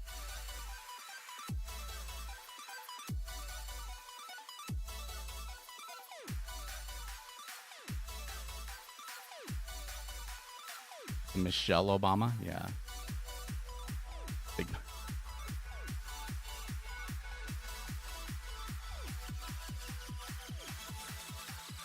In you know, like when it comes to conspiracy theories, it's not that I believe the conspiracy theory, but there are some conspiracy theories that even if I don't believe that, so some that I'm just skeptical on, but others that I just outright don't believe, but I still really enjoy reading about them.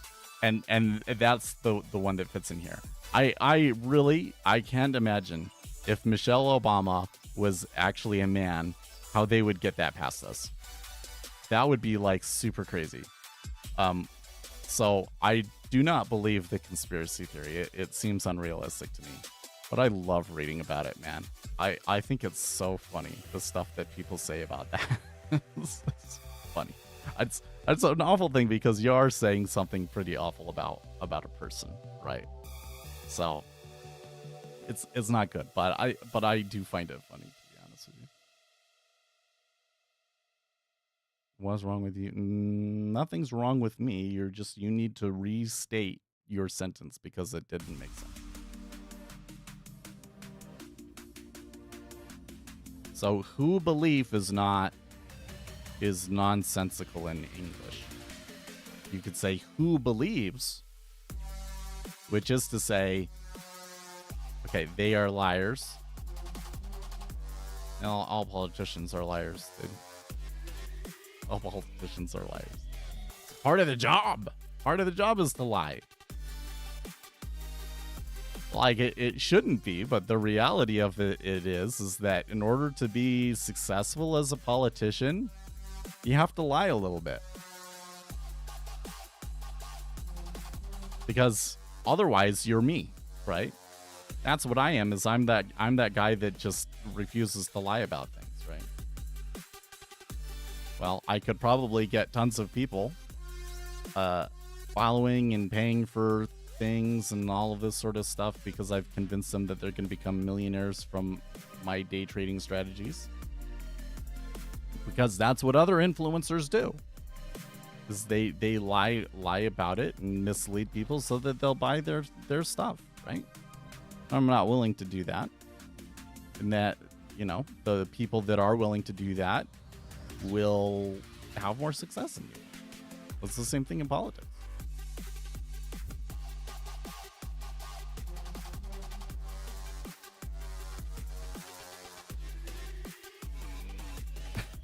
You'll see with Big Mike. Okay. Oh, man. Again, I just think it's a funny conspiracy theory.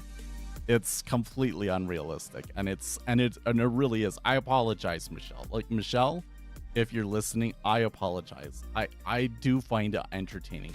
I don't think that I should, but I do, and I think it's an awful thing to say about a woman, but it's actually honestly kind of maybe even a little racist, but these guys, they say funny stuff. trying to justify their crazy conspiracy theory.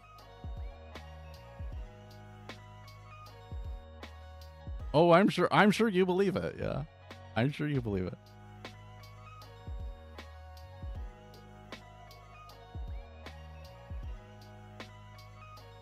No, I was wondering if that was going to come up. Somebody in Discord talking about the prop firm funded engineer going under. It seems to me like that a bunch of prop firms kind of popped up and are struggling right now for whatever reason. Like their business model doesn't work with the higher interest rates. I don't know. There's probably an economy of scale with it. You need a certain number of people for it to work.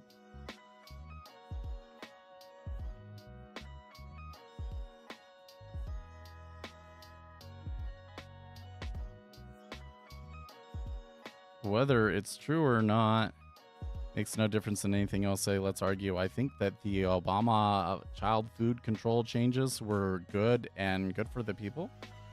Okay. You know, I don't think I know too much about that. I remember people saying that like they really disliked what they changed it to. I don't think that my kids like eating the school lunch, but they never talk about it. So maybe it's okay.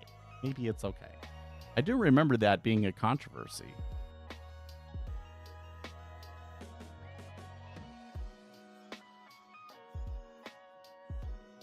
I'm glad they give the kids food, but a lot of bioengineered things are in like every single...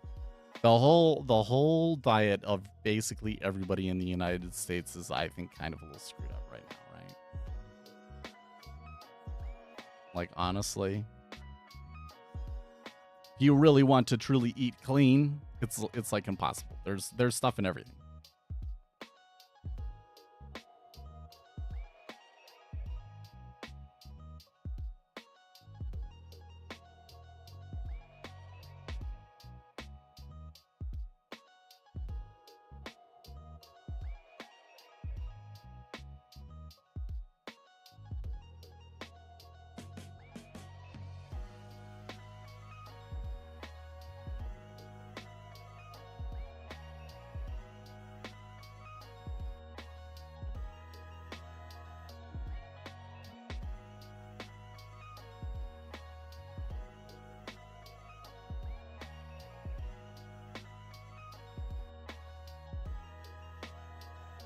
Uh-oh, in the news, Thomas Matthew Crooks had Donald Trump signs in his yard, says neighbor. Is the Reddit theory that he is a disgruntled former supporter true?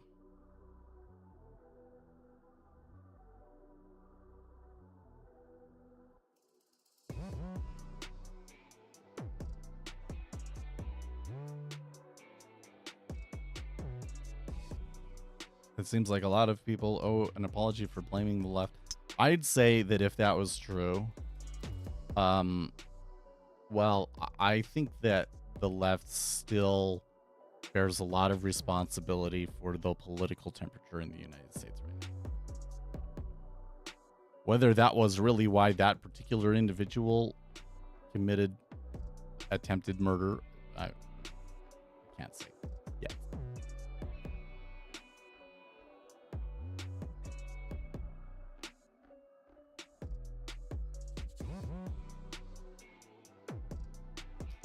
People on Reddit are obsessed with the Epstein. It's hilarious. Oh, you know what? It's because I'm in the subreddit in the news. Yeah. He says I got 3 ticks. Oh, do you not take profits when it came down below that? I don't know. I mean, it is kind of turning out like what I said, isn't it? Like, it doesn't actually really go whole very far. See, what happened to me was one time I took a trade on that, and it created an imbalance, and then there was a really large meta order behind it too, and so it just resulted in like the most incredible crazy trend. And so I always thought, this is something that predicts a large trend, right? I misunderstood the market. I was extrapolating, basing everything off of one instance. Now that I actually have the empirical data, I understand the truth. Something like that happens, it's not really actually very good for trading. It's kind of like it's not going to move very far now. Most of the time. And if it is a big trend, jump on it late. It'll be okay. Oh, you're along from 025. You already turned around? Well, okay, that's not bad.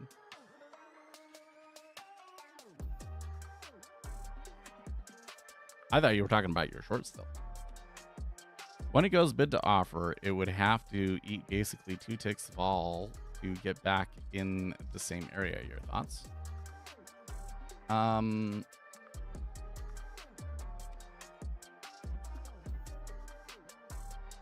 So you're saying it ticks up and then you get 2,000 contracts bid.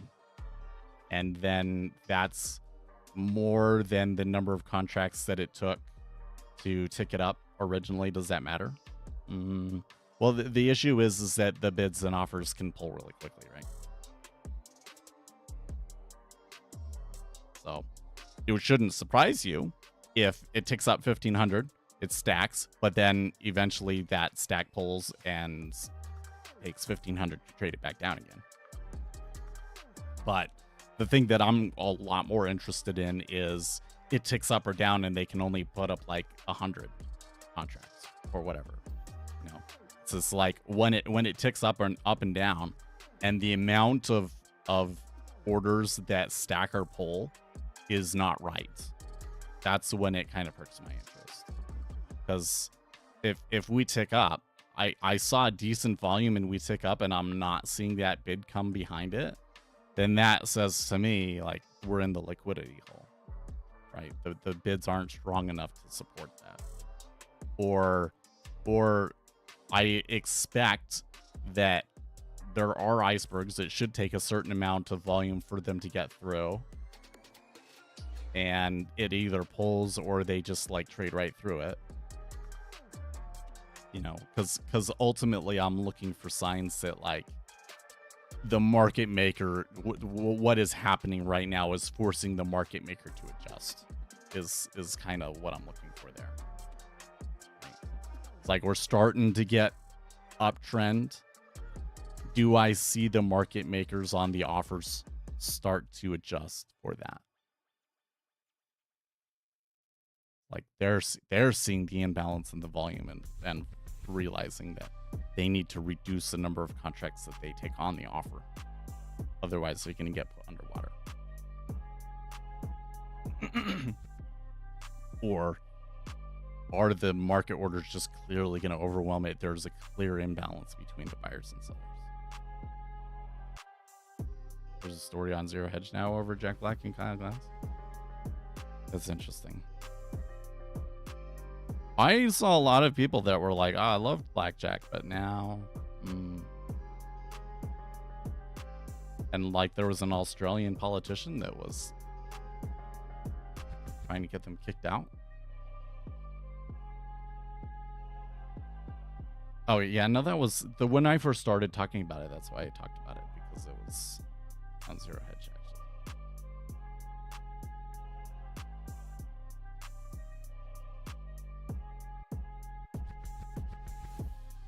Their other story, Elon Musk pledges $45 million monthly to pro-Trump super PAC to counter Dems in swing states. That was like early yesterday's story, so it's kind of weird that Zero Hedge is only posting it now, but okay.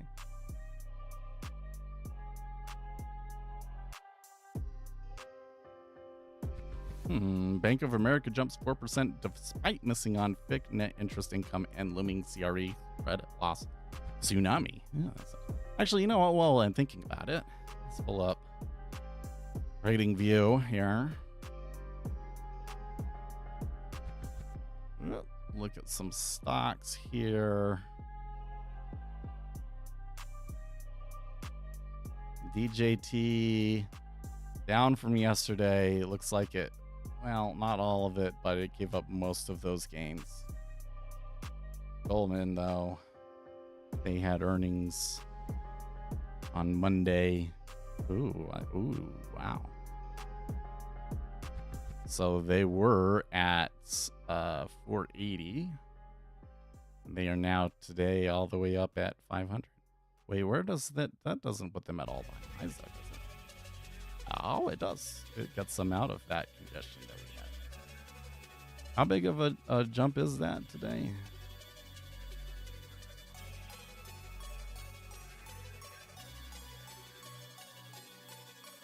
Why does it say?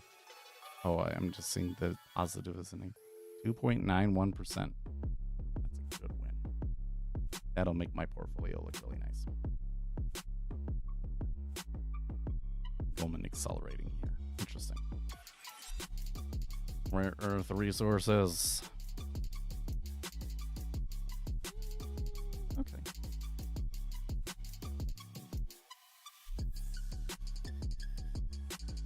I still kind of wanted to be back down in here, but this area seems okay.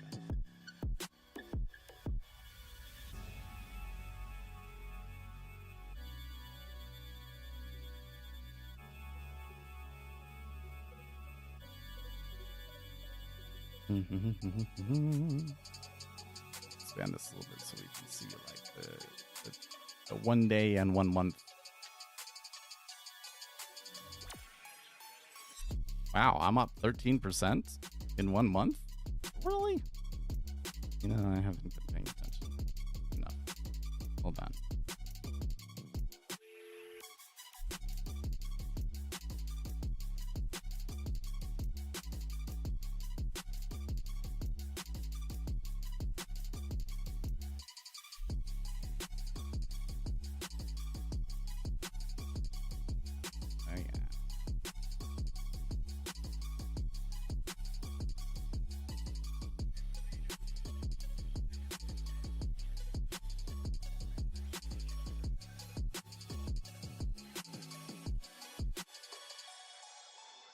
Yeah, I was always had a hard time getting the individual account above 7K, and now we blast.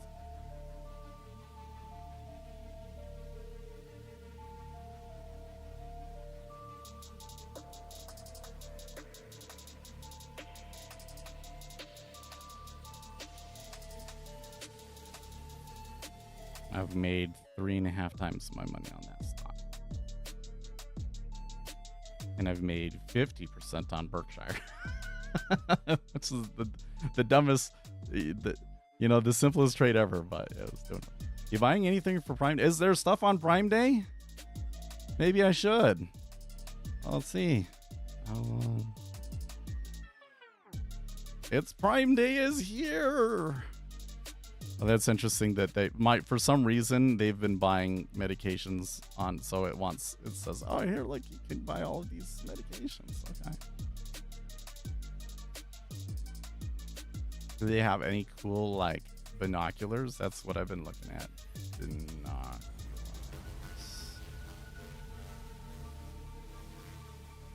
Any Prime Day deals? Hey. Vortex 10 by 42s for $124. Is that just on sale? Biden diapers are out. Wait, let's see here. Best Prime Day deals. There's usually some websites talking about it.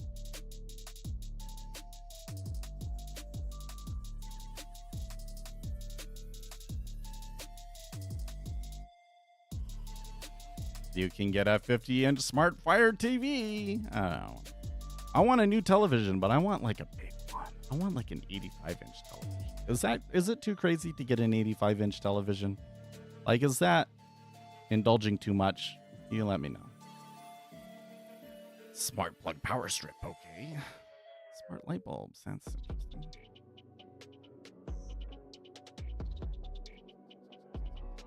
A maxi dress, okay. Get a Sony television? No, I thought that you have to get an LG or a Samsung. Those were the best ones. No?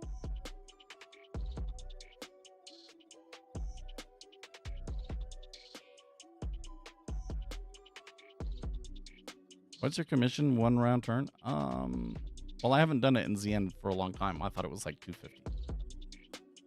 Something like that.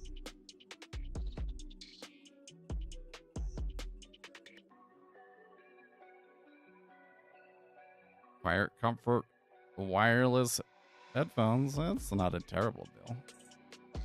It's not a terrible.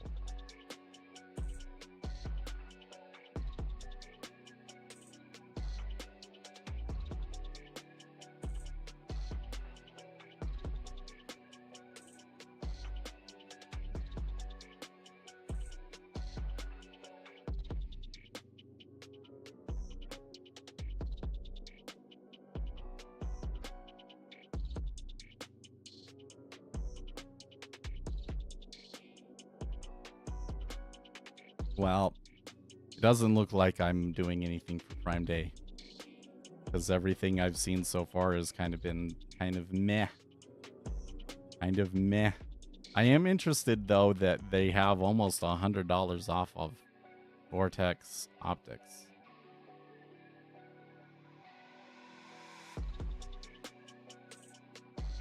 Oh, look, there are some Prime Day deals. 12 by 42, 15 by 52 for only $88? What? It's probably like terrible optics. It probably looks like shit. But because that's 15. That's like, you should probably have a tripod. Right. Anything above 10. It's like you should probably have a tripod. See, there you go. 12 by 50s. Now, are those really Diamondbacks normally 229? I thought that those were 500.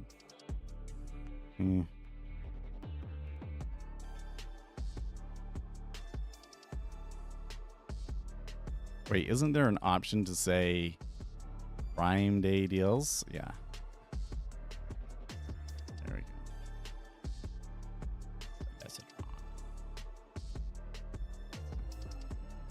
These deals actually aren't that great. These deals aren't actually that great.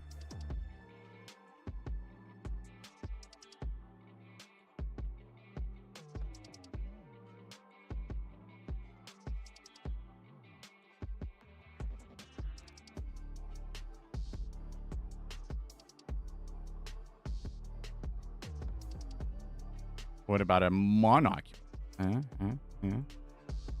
Monocular.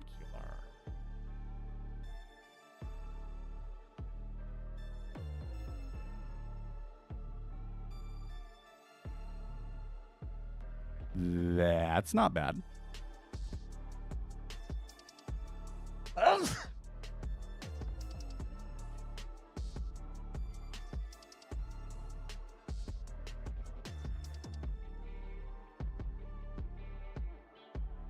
Now this one is a range scope.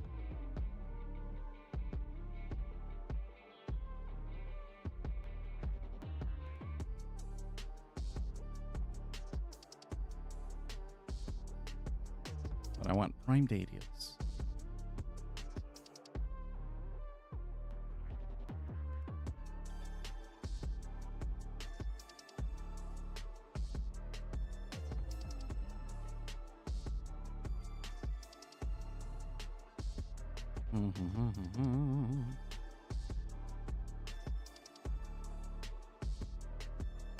It's interesting because the ones that I would want looks like they are on a good discount, but like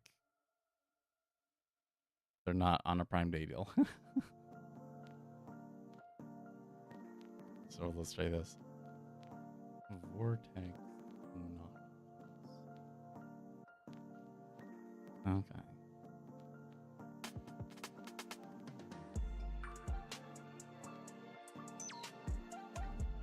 That's more like what it should be. Diamond bags.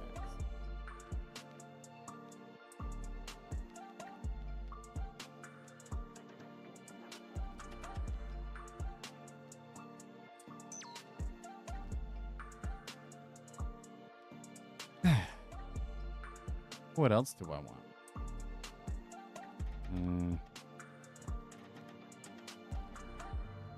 You get my chair headrest. No, that's not going to be on sale. Audio interfaces. And it's worth a try. Audio interfaces. Let's see here. Road. Well, let's just say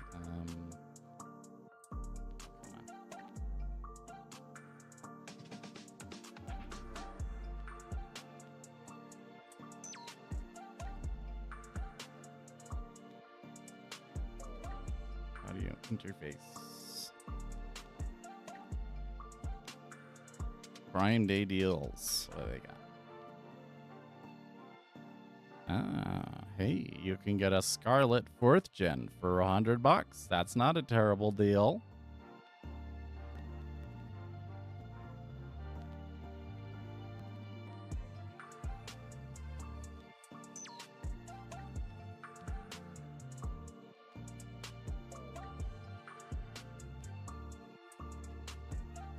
Yeah, I'm hating some of these because they're trying to look like other more popular gear, and they're actually trash.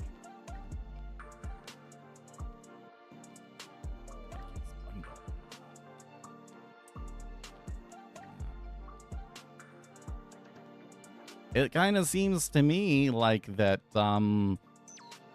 it's mostly trash for Prime Day. You disagree?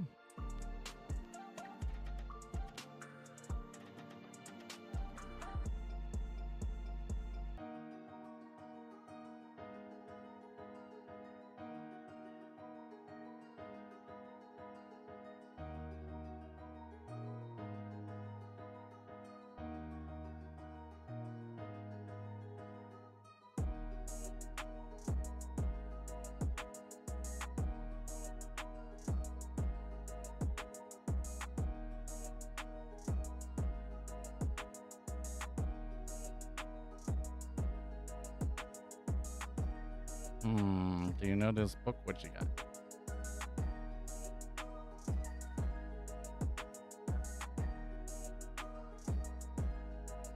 Handbook of Trading? No, I've never heard of it.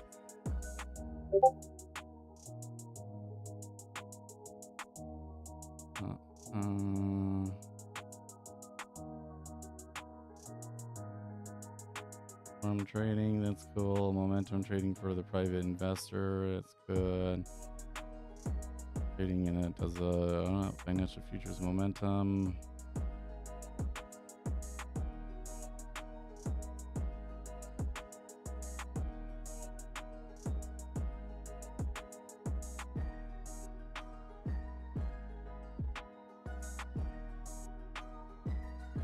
Sounds like he's talking about momentum strategies.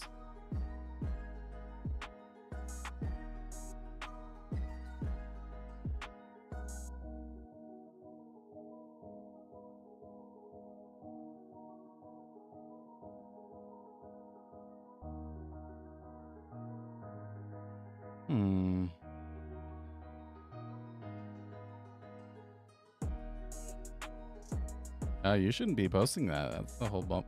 That's the whole book. Don't post that.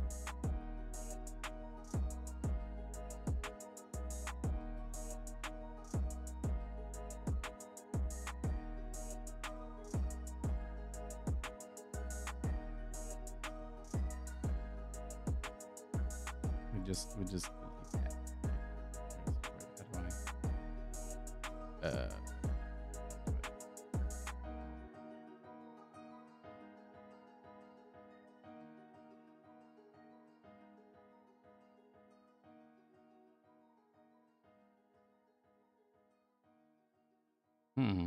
I don't know what the flipper has to do with this book, but it keeps coming up. Yeah, I don't know, because it really talks about how to do a momentum strategy for a fund is what it looks like it's doing. Well, would you believe me that now, almost an hour, 90 minutes later, that we are still right at 03, where we initially saw those really big orders and iceberging.